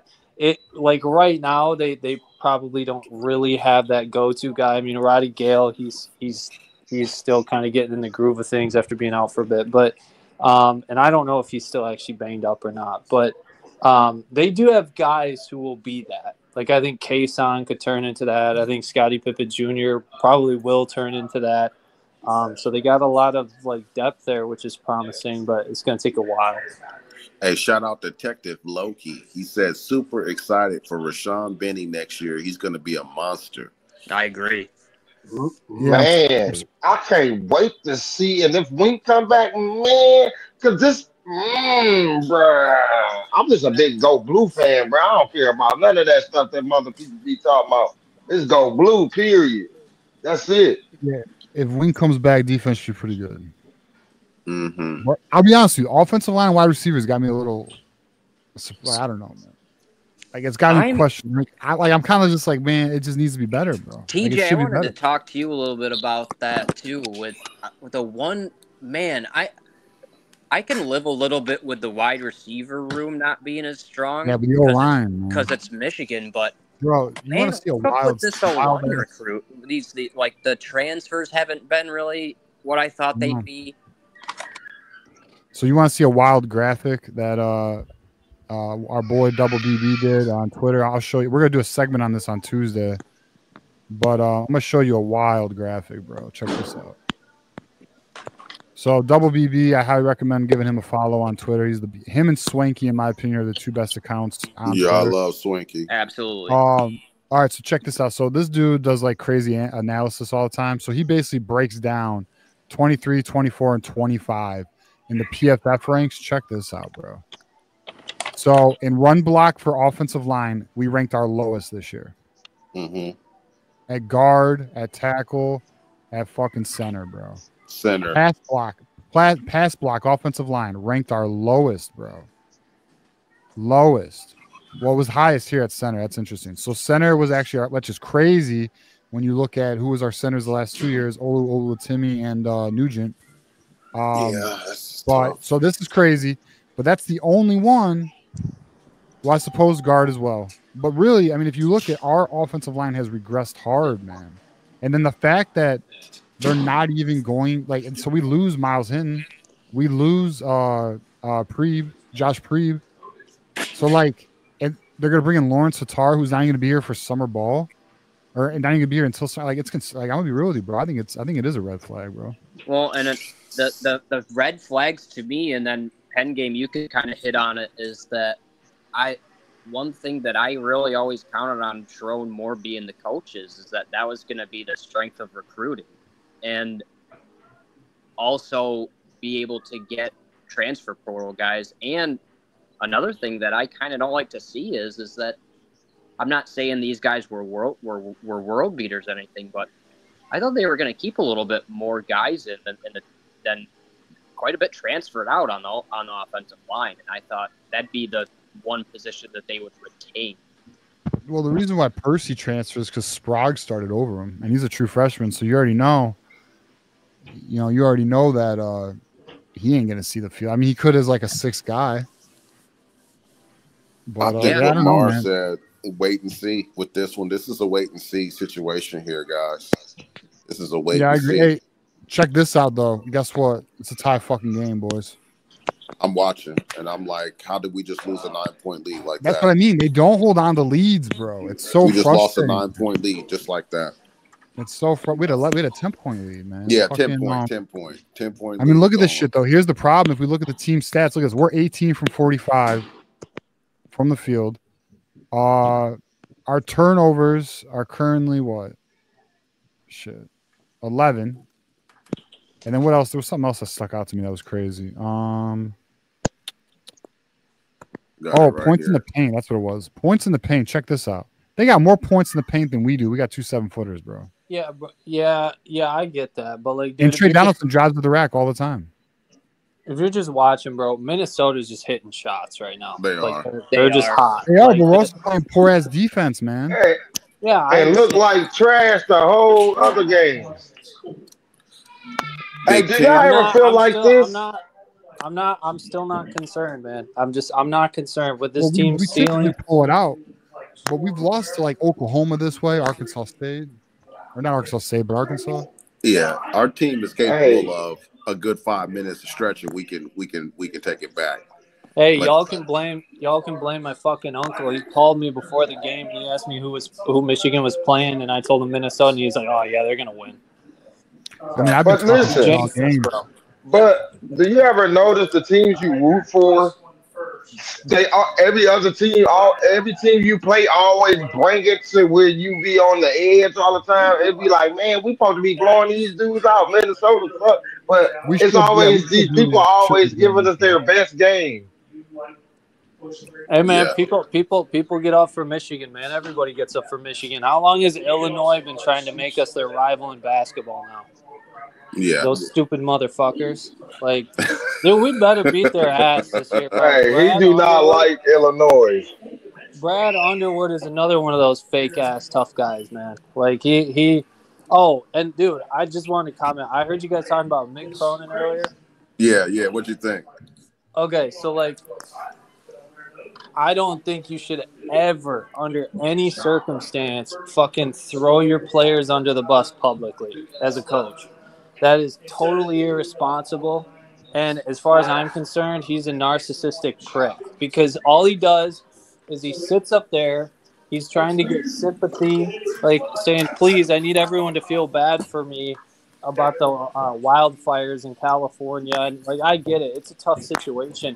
But then right after he'll talk about that shit, he's like, I'm the only one doing things right. I'm the only one who gives a shit. It's like, how does that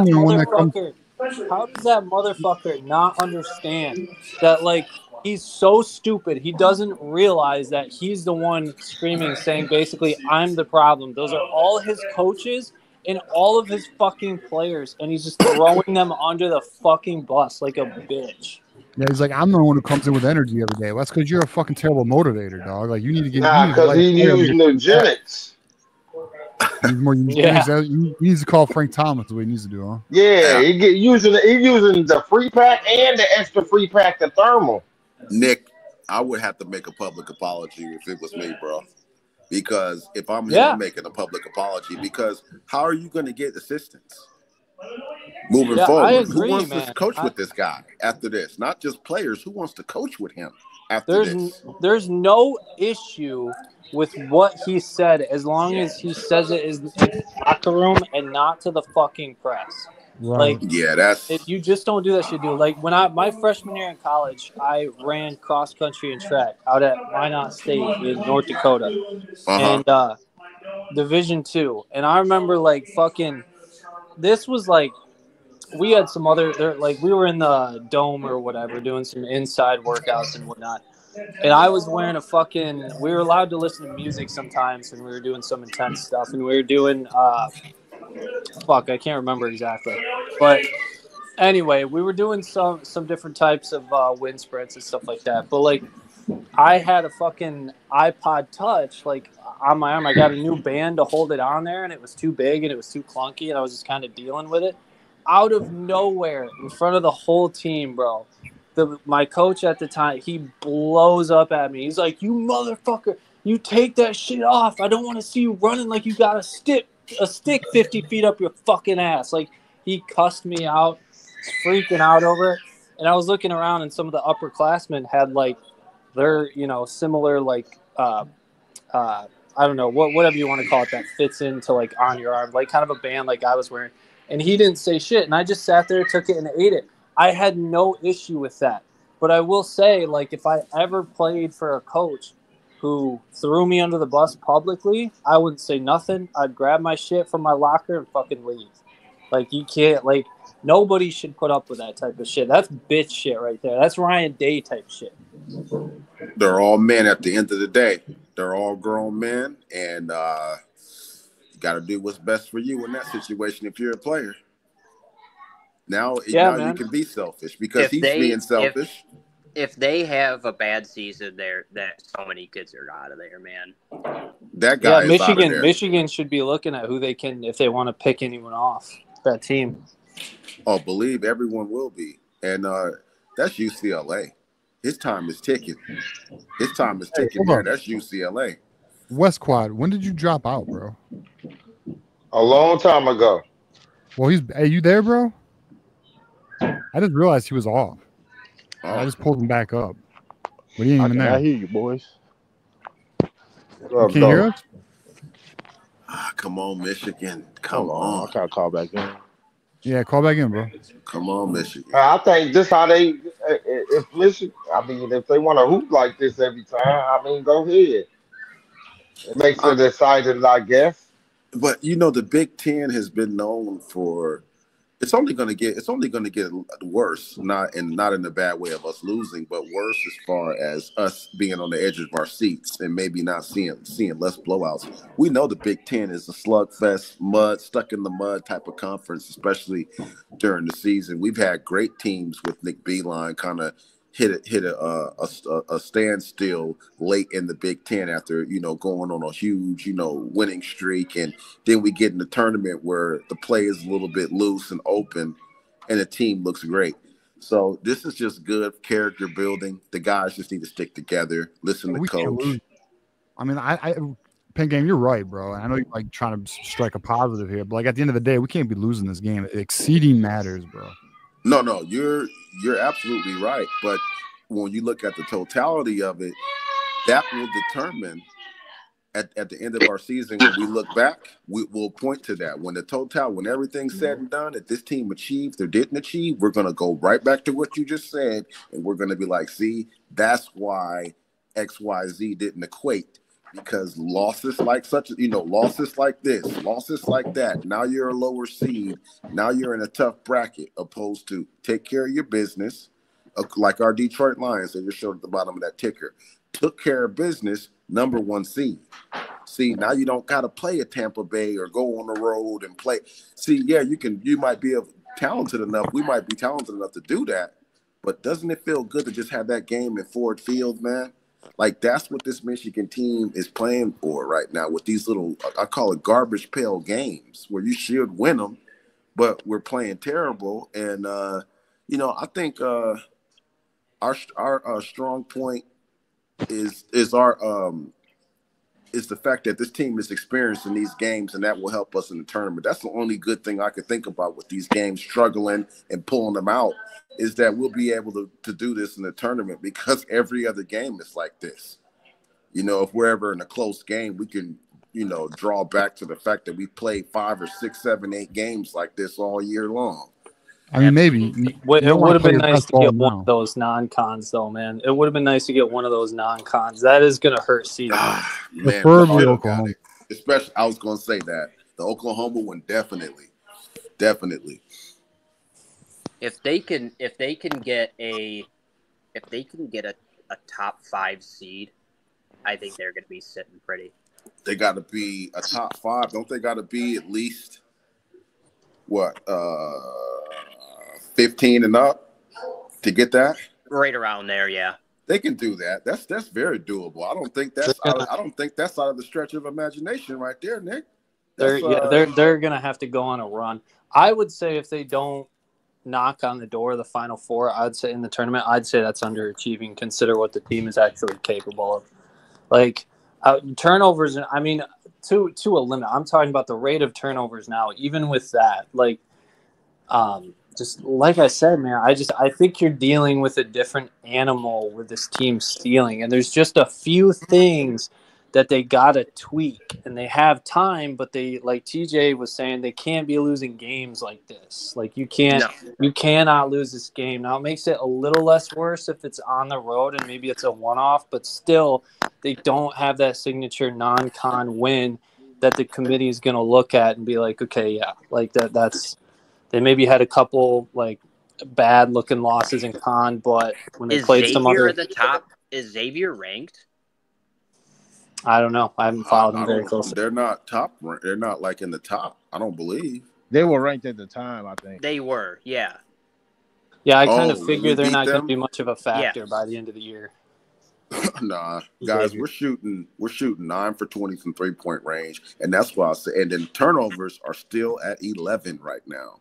Yeah, but 9 for 20 ain't terrible. That's 45%. That's what you want. You want 45%. When you can get these 3 categories here. Our 2-point shooting's shit right now. Yeah, see, usually we're good. We're 40% from 2. We're 45 from 3 and 80 from 3 and from the free throw line. That's decent right there with 11 turnovers. Man, if Roddy Gale's gonna do that, like attack, like ISO attack the rim, he's got to fucking tighten up his handles, bro. Holy fuck! Sometimes when he dribbles, oh my god. Danny Wolf has 6 turnovers, bro. No, and they only have 4 as a team. So Danny Wolf has 2 more turnovers than Minnesota as a team. Damn, dude, I didn't even look at that. Did they really? That's a team. No, they got 5. They got 5. Put some respect on it, bro. Okay, I'm behind a little bit. I think Nick alluded to it a little bit earlier. That's why he was pulled by Dusty earlier. Gotcha. Yeah, he was. Wolf was on the bench too long for that not to be like intentional. That wasn't just a like catch and wind break. Like he flat out benched. Like, and like to be real with you, that should make him think about going to the NBA because he's got to get that shit figured out, bro. Because he'll get eaten. I'm just saying, bro. Like you, he needs to come back to Michigan. All I'm saying is like the angles that he tries to pass the ball at, that shit would look so bad in the NBA. Like that would be so. Can you imagine him trying to throw some of those passes down low? From the perimeter against fucking Victor Wembanyama? Hell no. No. I'm telling you guys, man. You know what's funny? What's that? Who said he looks like Bird? Nick. You know why you think that? Why? Because he's a mouth breather, just like Bird. They're mouth breathers, bro. They got that mouth open and shit. It's true, man. They got that shit. They got that fucking yep. The nose and the jaw line of mouth breathers. Yeah, that's just crazy, dude. Dude, if Danny Wolf like was put in a time machine and put back in like 1980, the Celtics would draft him, no doubt. Oh yeah, without a doubt. Dude, I think that's more that face of your shape I've heard is more to do with like the muscles, like not shit, like only eating soft food. Danny Wolf needs to stop drinking fucking smoothies all day. He's got to eat that food. I think it's too late to correct it, bro. Yeah, it's way too fucking late. He's developed now. I think he's developed a habit there. Yeah. All right, guys, we're getting into the crunch part of this game. This is win time. We're almost down. We're down to like 5 minutes. 6 minutes. 6 minutes left. Yeah, they're gonna have to. 6. Where am I just behind you guys? I'm at 6 right now. No, I'm behind. I'm the furthest one. So I I paused it. I'm trying to sync up with the game thing. So right now I'm at 557, but I'm ahead a little bit, I guess. Yeah, I'm you at guys are 550. ahead of me. I'm a little ahead of you. I think I'm Yeah. fine. Dude, by the way, man, I love Will Cheddar's game. Total unathletic white dude who can shoot the three. I mean, It's but he's awesome. more athletic this year, though. Yeah, You yeah. gotta He's got more have- like He he's had a got pretty more good burst dunk this year. early in the season. The game is slow. The game is slowed down for him. quite a Hey, Danny Wolf, dog. Hey, watch this next shot he makes. Okay. It's legit. It's probably What from a like the shit. logo or something. What a shit. No, it's not from the logo. We'll just watch. It's pretty. Fucking mouth Okay. breather, bro. That shit's so disrespectful. What is? Fucking mouth breather. That shit is so disrespectful. That's I mean, funny. it's I the use it truth. sometimes. Speak But the truth around here, bro. I don't lie. I know, bro. Let's also speak the truth. James Franklin is a fucking plagiarist. Here you go, bring it Did you in. see I that thought you were fucking? Kay Adams. I was Did gonna you say see that? Kay Adams is the one. She is, man. She is. She is. You know, I got a soft spot for her too, man. But she's Yeah, your. back the fuck up. Nice. Yeah. Hey, got I dibs. just said she's your bae, bro. Yeah, bro. It's I all got good. dibs. Lay off. Plenty of other bitches. We know If how. I catch you Google searching Kay Adams again, Nick. I'm doing more than Google. No, I'm just kidding. But dude, what was up with James Franklin with that transformational bullshit? Did you guys hear Jack that? Styles, dude. He's Yeah, I jacking heard it. it, man. He's Jacking Styles. He's an unoriginal douchebag, dude.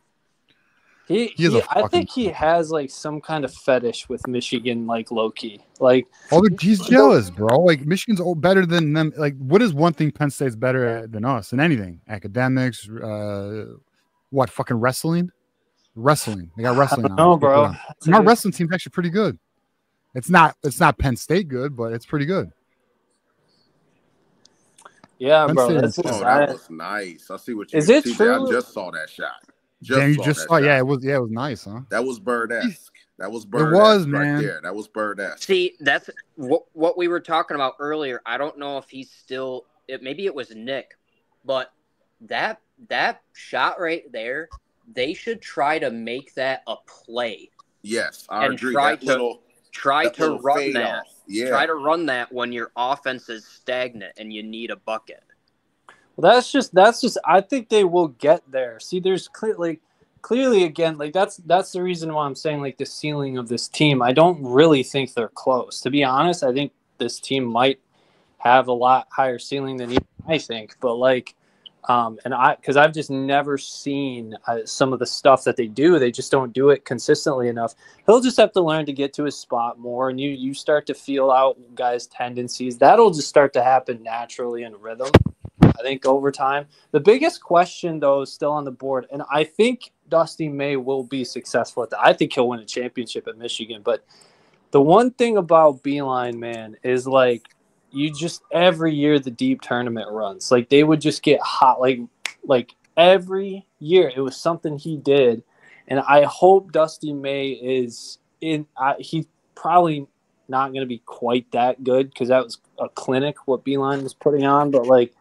I think he could be in the ballpark, but that's the one question I have about Dusty. So Legit. we'll see. We'll see. It's hard when there's no other mold.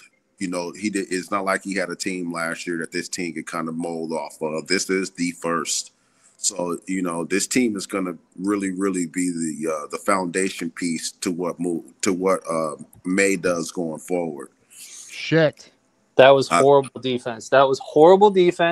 Dusty We're May losing. should be lighting these dudes up for that little Fuck. motherfucker You to can't lose get this to the game, basket bro. like that, bro. This is not At a this game to stage lose, of the dude. game, you cannot have that. See, that's the type of bullshit that I think just saw will that. smooth out. But like, dude, that to me, like, holy fuck, bro. If that was my team, it's late enough in the game. You're probably not gonna want to be benching dudes, but y'all motherfuckers, I'll be running the next practice. We have not seen Dusty May get fired like that. Like we haven't get fired up at his guys yet like I that. wanted him to get a tech that game we just were talking about, Oklahoma. I wanted him to get a tech that game, man. Our guys were asleep at the wheel at some points of that game, man. And the way Yeah. those refs are calling it, he needed to get a tech. Beeline every once in a while, man. Beeline every once in a while would get after dudes. I was gonna ask Block M, like, I watched Port Atlantic, but I didn't watch it like that. Like, does Dusty ever get like that, man? Does he ever get at the refs and shit and get at his team like that? That is one area where I don't know Dusty too terribly well. I don't know yet either. I think it's in him, if I had to guess. I mean, I don't think you could be a basketball coach and not let the ref have it like every so often. I mean, John, like Nick was saying, John Beeline is probably the nicest guy on the face of the planet, and that guy would get fired up and yell at refs. I will say though, if it's not in him, the most important thing, even beyond that, is to be genuine. So if he is going to get fired up, like, it's probably good that he's not. The worst look ever is for it to look fake or manufactured. Like, if it's not in him, he does not need to force it. I would just like to see, I'm with you, man. I'm with you guys. I'm really curious if that side's in him. But if it's not, you don't want to see him. Be Cronin, Yeah. So. He's never gonna do anything like that. He isn't that stupid. More so with the way the Big Ten is, and we see this all the time with the Big Ten. When you walk into an arena and it's like, okay, this is the type of game we're gonna get. Okay, we see what's going on. I need him, and though it's not necessarily as players in some of those games, I need him to kind of let the players know, hey man, I'm with you guys tonight. I know what's going on. I'm with you guys tonight, and I'm going to light a fire in these refs to try to even out this equation. Let them know that I know what's going on. More like a message to the team. Let the guys know, hey guys, I'm with you guys tonight. I'm with it. I see what's going on. We're getting shafted on this officiating, and I'm riding with you guys tonight. And he's going to have to be like that in the Big Ten. We're going to walk. The Kohl Center is known for that. We've seen John Beeline go up in the Kohl. The Kohl Center is one of those places where it's like you're not going to get a win. Like, you just walk in there with a great team and you're not going to win. Places like Illinois, some of these places in the Big Ten, we're going to see Dusty May. He's learning on a job, man, with the Big Ten. The Big Ten is the Big Ten for a reason. Oh, it's a different league for sure. It is. Some nights it's not you're not going to go your way. That's some of the things too that scare you a little bit when it comes to the transfer portal. Yes. You never know how guys are going to be able to adjust to Big Ten play. And see, do you think TJ and Nick and Block, all you, maybe that's some of this stuff that's going on with this transfer portal, with this football thing? We're talking the Big Ten here, man. It's I was texting one of our video editors. What was that? Oh, I missed it. Nick was finishing. Nick, we were on basketball talking about just how Dusty May needs to adjust to the Big Ten and how some of these players need to adjust as far as when you step into certain stadiums and certain arenas, man. It's not gonna go your way. And we were talking about some of these transfer portal players. Maybe some of these guys are like, I came from whatever state, Sacramento State. Now I'm here. They don't want to play for Big Ten. You're saying it's too big? Nah, not that it's too big for them, but the Big Ten is a league within itself, and it might be too bright for some of these because it's big. It's an incredibly complex and unique league. Like, I love it when everyone was saying with all these conference edition teams that you had some pundits saying like, well, what's the Big Ten going to do? They're going to have to adjust their style. No. Never. It's never been that way. When you come to the Big Ten, you have to adjust your style. Otherwise, you're fucked. Like, and that's true. Big bucket alert. Good. And Nick, I'm going to follow up on you with this because of the simple fact that the Big Ten, what the SEC coaches say it all the time. I heard Kirby Smart on one of those docs say it. He goes, I got the best player. My player is usually better than the other player. The Big Ten is going to have the best scheme, the best coach, the best coaching, the best arrangement, the best discipline, the best all this other stuff. That's why I always make an argument for us as far as now that we're able to get some of this money and start to be able to go after some good talent here. Now we're going to be able to, we already have the structure. Michigan's been the same forever. I mean, we've been Michigan fans. We know. Now you're bringing us some of this talent. We're not saying, hey, the reason why we're winning is because we got the best players. No, we're not, like, no disrespect to Kirby Smart, great coach.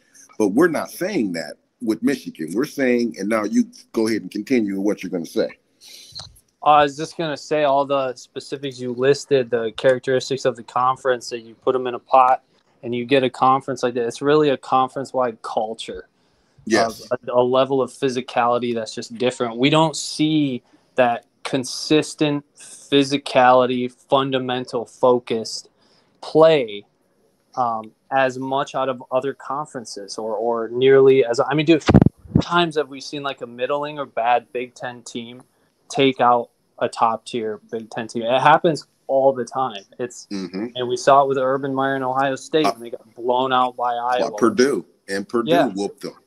Yeah, I mean that's a real thing. That's not like just a coincidence. If you don't bring your A game in this conference, we don't have scared players in this conference. No one's fucking afraid. There's no dude. They're all alphas. They're not afraid of anybody. Like they like Minnesota have the way they're playing tonight. Do you think they give a shit that Michigan's 13-3 and they're fucking 0-6? Hell no. Like they think they're the better team.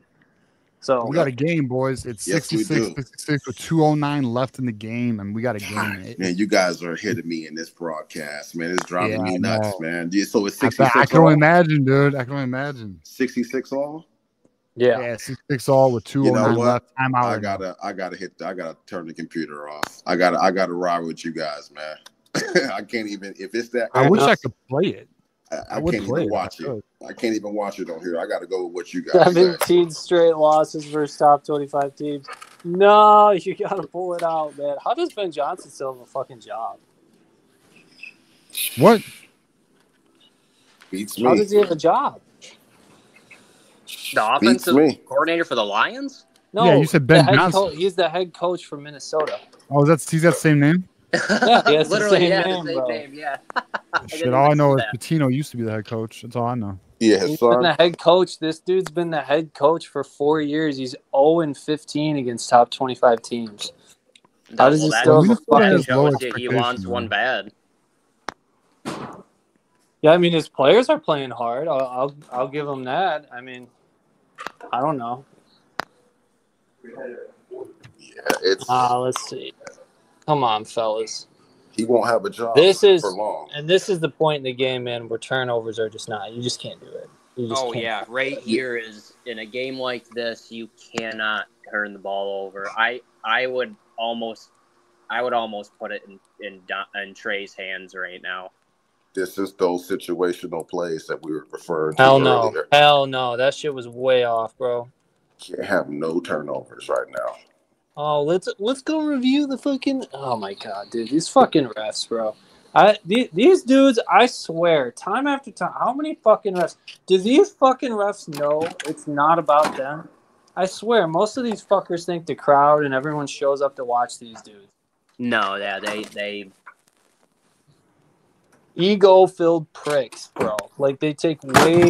Ooh, that's off Michigan. Fuck. Damn it. See, this is one of the issues that I have with, like, when you start slowing down replay to that degree in basketball, bro, I don't know about that. Like, yeah, I feel like if it's pretty concrete that you should just go with it. Like, I think it's off Michigan, unfortunately. It's so hard to see. It is, but they're slowing it down too much. If you just play it through on a slower, not super slow, playback speed, you can see the Michigan players. Hey, let's pull our man Cam up here. Hey, Cam, what up, man? What's up, man? Hey, man, this is the problem that I have with this team this year. We have a lot of role players. We don't have a dog right now that can go get us a bucket. It should be Trey Donaldson. It should be Wolf. It should be Golden. Like those should be your dogs. But no, them are role players. What I mean by a person that you know that can get a bucket right now. These cats can't get a bucket right Donaldson now. should be that guy. I would think it'd be Donaldson. Does anyone disagree with that? I think and I think it should be 1-1 with Wolf. Fuck it, bro. I I'm think- riding with Cheddar. I'm riding with fucking Cheddar. He shoots it with no fear. Fuck it. Put the ball in his hands. Put it in Big I think Nasty's it's Pippen. hands. He's Michigan's think it's white boy Pippen. Rick. Yeah. I mean, it Pippen, could be the Pippen, but point he's guard a of the freshman. future. Yeah, he the point guard of the future. Hey, Him and but old you boy. give him reps. Yeah, give him reps now, man, because I just think he could take over games. I just see it, man. I just be like, man, bruh, just let the boy hoop. We'll get him He reps plays another smart. time, bro. They can't lose this fucking game. Hey, but this what I'm talking about. They was up 9, and they let them Alright, back in good. the game. They slowing it down. See, I wish they would do this shit at earlier points in the game, bro. I swear the turnovers would drastically go down. So they need to pull this off, go escape with a win, Ooh, and call it a day. Larry Bird, Chill out, baby. dog. You're too far ahead. Baby Chill. Bird. So they need to lock Nick, up right you gotta here. be live. You can't be celebrating live. Oh, shit. I'm sorry. Well, it's better than the opposite. So they need to, if they get a stop right here, I think the game is over with. I'm If not they mad get at a you, stop Nick. right here. Yeah, you're good, bro. You're good. Oh, they hit a three. See? Fuck. And see, that's the thing is, And they reached listen, 69 man, first. listen, man, Oh, Danny I'm on Wolf live now. might Fuck make it, some really bad turnovers, but nobody else on the team is making a pass like that. Yeah. He has good vision, man. It's just it's more so a rhythm issue. His Absolutely. his mind, his processing Oh. and his body are not synchronized. He's just a little slow when he sees something, so he's gotta get that hammered out. Hey y'all, he need to go to the post. If Danny Wolf go to the post, he can create a foul. Because he got a nice touch around the basket. Are you So kidding they me? need see? They have no, not you. Sorry, they have a fucking assistant that needs to hold up the computer monitor right to the fucking ref's face. What are these dudes? Toddlers? Why do they? Wow. Sorry, man. I've seen so many bad calls from fucking refs. I'm scarred. I can't stand them.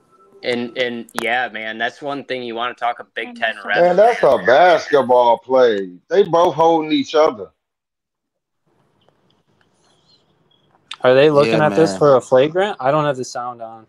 Yeah, I don't have sound on either, so I have no idea. Well, the Garcia pulled Reuben Jones down when he Yeah, fell. Reuben Jones's hands were almost behind his back, so that's not on him. Got There's the no top way. 2 drinkers. Yeah, he pulled him down. Yeah, They so called this against us, bro. Hey, Yeah, this is the it's- thing I it's- got about officiating this year. It's been terrible in every sport. yeah, I it even has. watch NBA. And Yeah, NBA, He fell to the ground.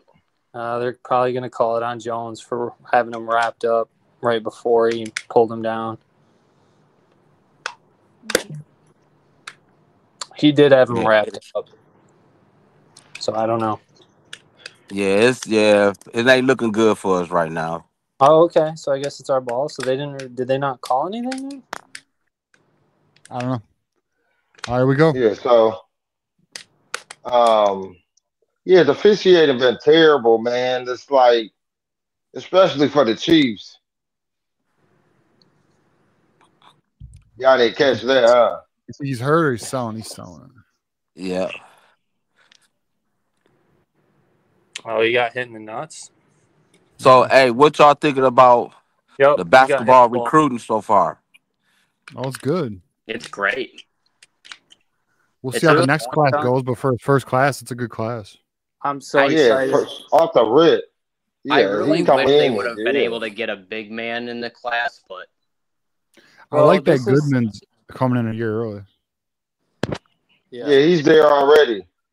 Yep. yeah, This is he just the beginning, man. They're bringing in so much talent. I think Dusty May is going to have a dynasty. Yeah, I think we'll win a natty with Dusty. I do think that. Yeah. I don't know Yeah, when. yeah. I think the team's gonna be built for. I think we're gonna be good for a long time, though. I'll say that. I definitely agree. You know what player was a heartbreak for us to miss on? And for Juwan, that was just a killer. Dude, swing and a miss at Donovan Clingan. Yes. If we would have got him, man, holy fuck. That dude.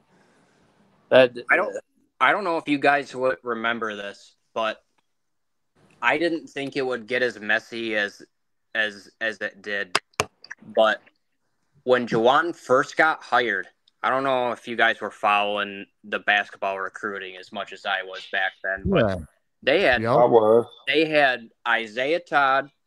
Yeah. And they were about to land Josh Christopher. Yeah, Josh Christopher. Yeah. We don't talk about that. He burned him and went to Arizona State. Yeah. And then because he did that, Isaiah Todd decommitted. Yep. And went to the G League. He went to the G League. Those two they were both aren't highly recruited players. And neither one of them players are shit. Yep. And I think at that point I was like, is Michigan ever going to be able to land any of these guys with? Well, so the problem was, and Juwan wasn't wrong, although I'll be honest, and I may create some enemies right now. NIL was a fucking problem, and Ward would not give them support. There was no support from the university with that. They were not helping out with rounding up donors. And like, I'm gonna be real with you, I've debated with a lot of Michigan fans for a few years over that, and they're like, I don't know, man. I'll tell you, sometimes this fan base is frustrating because it's like it's true, but you don't want to hear it. Like, I'm sorry, but like, truth is truth, and that's what we do here. And it puts you behind. And Juwan was recruiting with an arm behind his back. Hey, TJ. What up? To add on to that point, so ain't it ironic to all of us up here and in the chat that once Sharon Moore and then Dusty May became coach, that there's blank checks everywhere. Facts. They open up the money and boom, here we go. We off and running. They didn't have a choice. They didn't have a choice because their players were getting poached. Their players were being offered like close to $1 million a year and shit, and they were about to lose a lot of dudes. Like Mason Graham was about to be gone. Kenneth Grant was about to be gone. There was a couple other players who were on.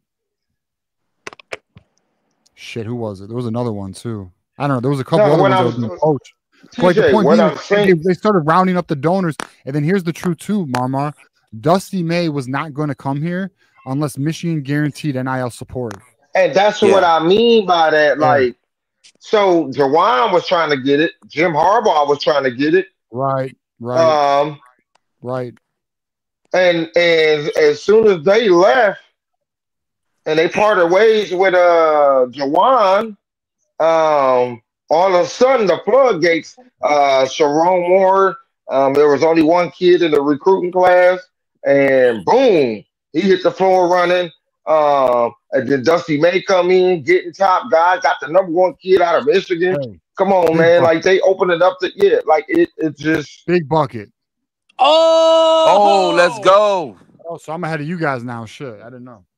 Let's go. Yeah, I think you're ahead of all of us there, TJ. There's your Danny Wolf, bro. There's your Wolf. Juwan Howard's biggest mistake was that he came back for that season after too soon after his heart surgery. If he just would have stayed out the whole year, the pocketbooks would have opened up, and he'd probably still be our coach right now. Because I got to be honest, bro. I think X's and O's. I think Juwan's a really smart guy. Like he was you can't do it. That's crazy that we did this so soon. But this first year coach thing at Michigan has got to stop. That cannot be a trend.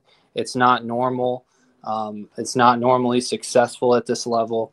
And Juwan had some emotional, he had trouble controlling his emotions. He'd be out here slapping bitches from Wisconsin, but period. I was watching that, guys. That was great. And the whole thing with you got, and TJ, we talked about it a little bit too. Guys, John Sanderson was what Ben Herbert was to this basketball team. Yeah. Oh, no doubt. And we missed out on his fucking son. Yeah, his son can ball. Like, his son is legit. Dude, and then Ward was going to fucking keep Juwan, too. which is crazy to me. But if it wasn't for the public pressure, if it wasn't for the public pressure and some of the donors, he would still be here. Yeah, and what that what doing them is that where he would I think Nick or the other guy is talking about is when they got into it with the Yes. Yeah. with the strength and conditioning Conditioner coach. because Yeah. Seeing how public it got, though, it got public. Like It got public real fast. Yeah. Yeah, it got public, which fucked it up. Yeah. Which is good for us. But at the same time, y'all, it did look ironic for when both of them leave to the money start flowing. And that was why we couldn't do that when we had two nice coaches that was here. I think because the NCAA, see, people got to understand with Michigan, and people ain't gonna like this, the other schools, that I think the NCAA got it out for Michigan. Because it's ironic that we always getting publicized when we do something bad. I think If y'all didn't notice they that. had it out a little bit for Harbaugh. Of course. And Juwan Howard. Juwan Howard. I don't know exactly. I can get what you're saying a little bit, but man, Juwan Howard kind of did himself in when you're punching coaches in the handshake line and getting in fights with your team's trainer like that. Like Jim Harbaugh wasn't doing that kind of stuff, guys. No, but I mean, it's like but go ahead. Oh no, I was just saying, Juwan Howard just made one too many mistakes. I think, I think he was a first-year head coach, didn't have that experience. When you start struggling and you're a first-year head coach, you have no previous success to fall back. Oh, come on, y'all. 7 seconds. Oh. Yeah, so with the Harbaugh thing, I think that how he, like y'all said, people ain't gonna like when people talk like this, but when Harbaugh just rub people the wrong way if you don't get him. He's strict he a strict by a book guy. He demands his respect because he know he puts in the work. And he gets the best out of all his players. I mean, every player on the team demands the best. And when you have a coach like that, you see the product on the field. And it started to show in the last 3 years. They can say all that cheating and how they suspended him. I think that rubbed him the wrong way. Like, who's backing me? I'm a Michigan man. I played here, and nobody was the Regents. I know Ward wasn't backing him. I knew the Regents and the alumnus wasn't backing him because, like, again, how he came to Michigan. He started rubbing people the wrong way at Michigan. So that's what happened, man. So and then that's why they went. Then he found himself in a situation with the sign thing, and I don't know, man. People were out to stab him in the back. Like, and the sign thing came out of nowhere. It came out of nowhere. Yo, man, I still want to know how outside places got access to Connor's files. I still don't believe I still don't think that shit was acquired legally at all. I think that was 100% illegal. I don't know exactly what went down, but I believe Connor and Isaiah when Connor was like, dude, I don't know how they got this shit. Like, no one else had access to this. Yeah, it was hacked. No doubt it was hacked. Hey, or overtime, boys. Or it could have been somebody leaked it in the Michigan thing. I believe. Hey, listen. I believe in Michigan. I think. Hey, listen. This is how I feel, bro. Because who else would have known that was going on? Yeah, that shit though is still like, if I was Connor, bro, I would be. That's a huge security breach. Like, you got a staff member who his access to I'm pretty sure it was his personal laptop. It was only on there. Like, that's what I mean. How would other schools be able to get to his personal computer if he's in the building? If he's in the building, I just hope he doesn't. I hope he doesn't let that shit go, bro. He's got to. I don't know if he needs to hire an investigative firm or what they can do, but that's a massive security breach. Like, that's a big deal. I would not. I hope he can try to get to the bottom of it and whatnot. But hey, man, it just propelled us to a championship. So fuck them. Can you imagine those clowns who were behind the scenes with the dirty hands? They were probably giggling, smacking each other's asses, be like, "Yeah, we got them. They're not gonna win a title." And putting all the public pressure and that propaganda campaign that ESPN went on. Nick. Hey, Nick. Can you hear me? Marmar, Nick, you fall off? No, can you hear me now? Yeah, we hear you. Yeah, hey, Nick. Yeah, you said about his personal computer. Again, my point is, if his personal computer is in Schembechler Hall or wherever he's at in that Michigan football facility, how would somebody else be able to hack that? Why he's there? They probably had a resource on the inside of the program. That's probably what happened. Probably somebody had a window of access that they really shouldn't have had, and they got flipped.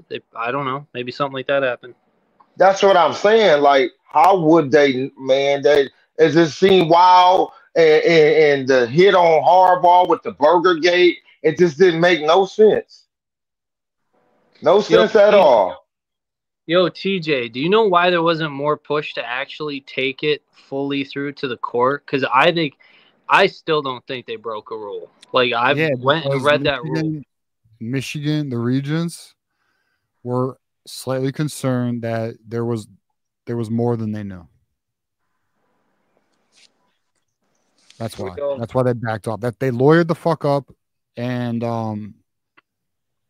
the Michigan pretty much, when I think something dropped. What was it? The Chris Partridge shit. When that shit happened, the Michigan folded like a fucking tent, dude. Yeah, but Chris Partridge didn't do anything wrong. And if you if you listen to the story, I agree. But problem is, I agree with you. I don't think Chris Partridge should have been fired, and Jim Harbaugh didn't want Chris Partridge fired, but the Regents and Ward Manuel fired him because Well, I hope Partridge wins his lawsuit. And then, my bad. All right, hold up. There's another thing too. Remember when that vacuum cleaner shit started coming out with Uncle T? Mm-hmm. Yeah. The LLC. I don't know too much about it. Michigan decided to just say, fuck it, we're not going to fight those. They didn't want to go any deeper. So when all that happened at the same time, because it was all the same time. That's what I'm saying. It was a hit job. That's a hit job. No doubt it was a fucking hit job. But Ohio State. But see, that's what kind of pisses me off a little bit. Because Ohio State's playing fucking dirty. So if Ohio State's playing fucking dirty, then Michigan's got to be like how, in my opinion, and listen, I know it's not my money. But if it was my money, I would be about it. In my opinion, if I'm a donor, if I went to Michigan, I'm an alum, and I got a financial pond of money, right? Fuck Ohio State, bro. If I was Dave Portnoy, I swear to God, I would make sure that Michigan's funded. I swear to God, I would, because Ohio State pisses getting a little worked up. They make me sick, bro. And then I'm sure everyone's aware. I don't know if everyone's aware, but this whole Lex Westner shit going on with Ohio State, and I don't know if anyone's paying attention to this, but I'm not aware. He's a big funder for them and their football program, and he's the one who tied to Epstein and shit. We don't got to get into it, but point being is well, you don't know about this? No, dude, I don't know about it. This is the first time I'm hearing about it. Yeah, I don't know if I want to get into it, to be honest with you. That's fine. What you talking about, TJ? All right, does everyone know who Lex Westner is? No, I don't know who he is. He's the owner of Victoria's Secret. Okay. Billionaire. Okay, rich as fuck. He's a big donor for Ohio State. Actually, how about this? I'll play a video for you guys. It's Shane Gillis talking about it. Nah, just tell us. Nah, I don't want to tell you. I'll let Shane Gillis tell you. Because, dog, you get are you all right? How about this? Before I'm not go too deep in, are you aware of Epstein? Just that you can summarize what the island Epstein? No, the dude Epstein. Oh. Yeah, I know the one that was supposedly hung himself. Yeah, I know about him. Yeah, he didn't. But anyways, we know. It's hard to hang yourself in a maximum security prison. But yeah, facts. Anyways, let's see if I can find it. Dude, that's crazy that like we all still put out like it's kind of like what is one man gonna do? But dudes be out here still to this day just getting whacked like in the middle, like just out in the open, and just everyone knows it. That's just as crazy. That shit still goes on like that. Oh, it's real as hell, bro. People have no idea how real that is. Check this out. Although I just pulled the fucking game from people. It's a hardball quote, boys. So yeah. Hey. So that's that shit. What? If you don't know, do your research. That's all I'll say. I don't want to get into it. But, maybe I don't hate all Notre Damers. Hey, listen. they still ain't outbidding. We got one too. We got a couple.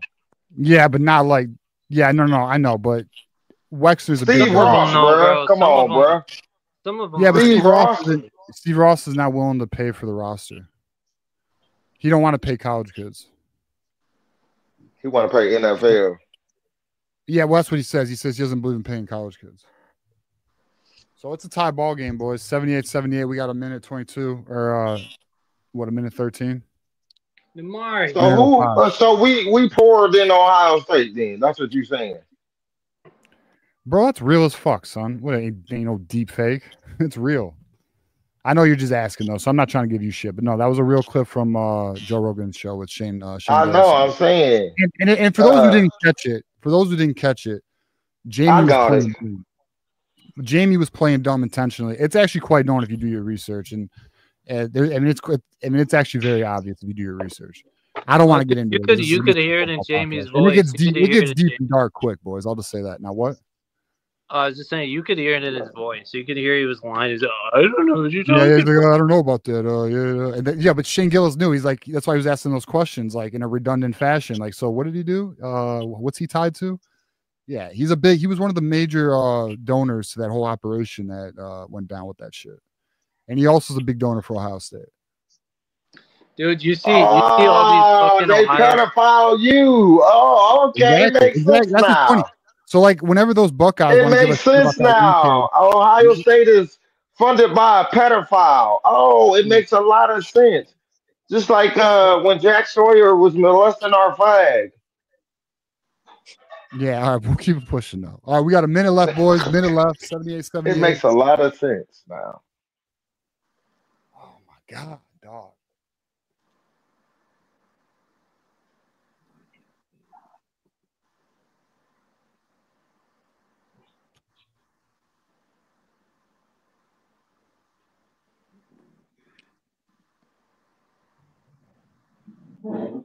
That's crazy, bro. This dude they're just hitting shots tonight, man. I know that shot was stupid that he made that fadeaway. Yeah. I don't know what to tell you. That's been happening. Similar shots like that all night. All right, well, that was a good timeout, though. That was a good timeout. We'll see. It got quiet as hell in here. Yeah, it did. Yes, it did, bro. Because man, what they need this though. I don't care what nobody say. They need this. Let's see if West Quad's alive. Hey, West Quad, you alive? Hey man, my bad, bro. I never get phone calls, bro, and I swear I got two of them. Bro, there's a private chat. You can let me know when you're back. Oh, that's right. My bad. Next time you know. Oh, man, good, I'm still kind of. I'll be right back. This, though.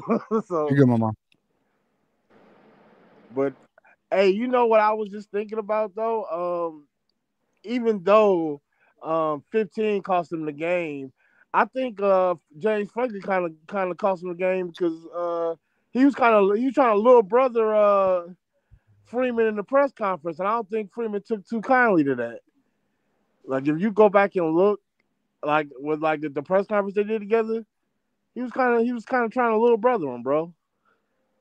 Yeah, I didn't see it.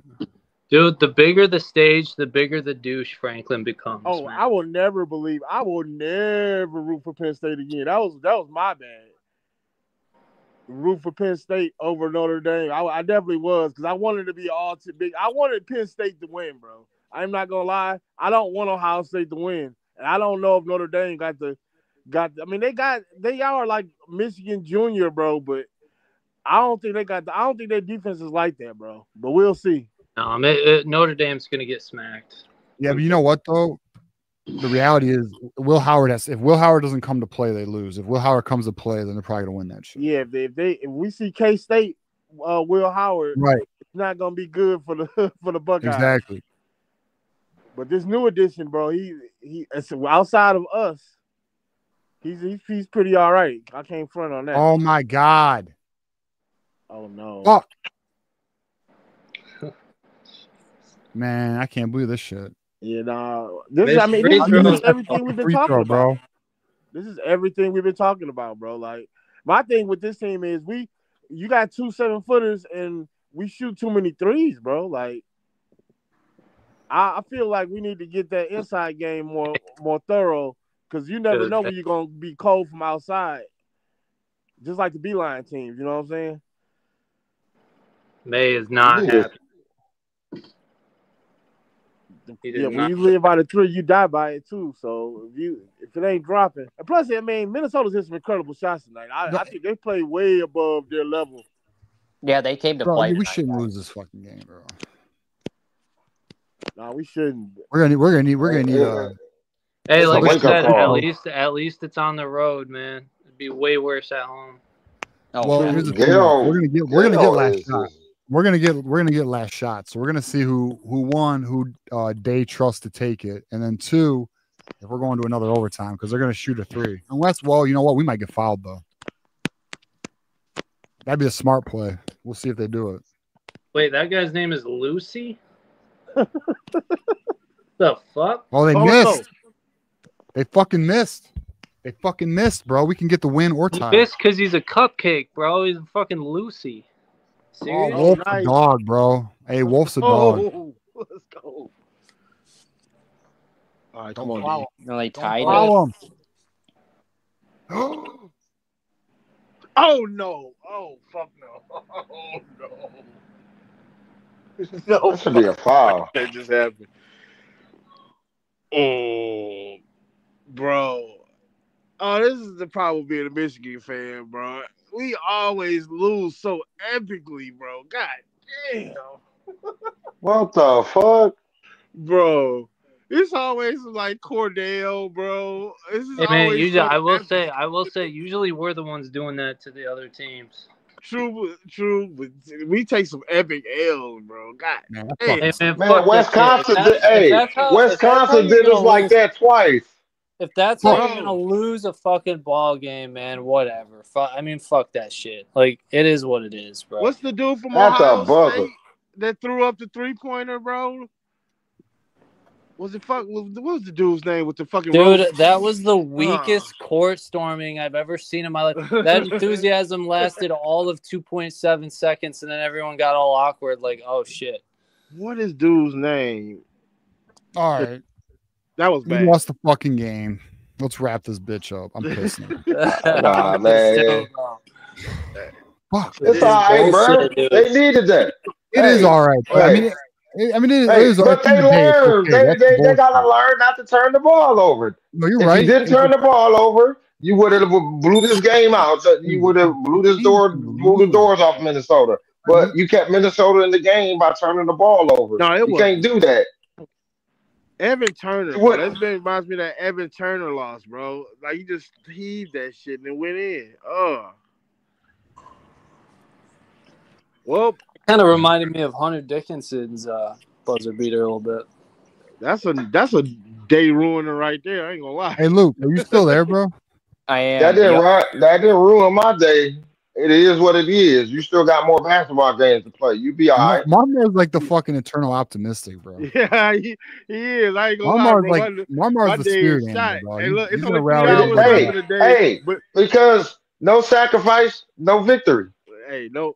The sun will come out tomorrow, bro. Right. I mean, I don't disagree, but that was a tough. Hey, there's worse ways to lose. If you're gonna lose of a walk-off heave shot like that, I mean, you just tip your cap to the other team. They probably they shouldn't have been in this position in the first place. Nah, but, bro. Hey. We rank. This shit gonna be on SportsCenter. I don't like that.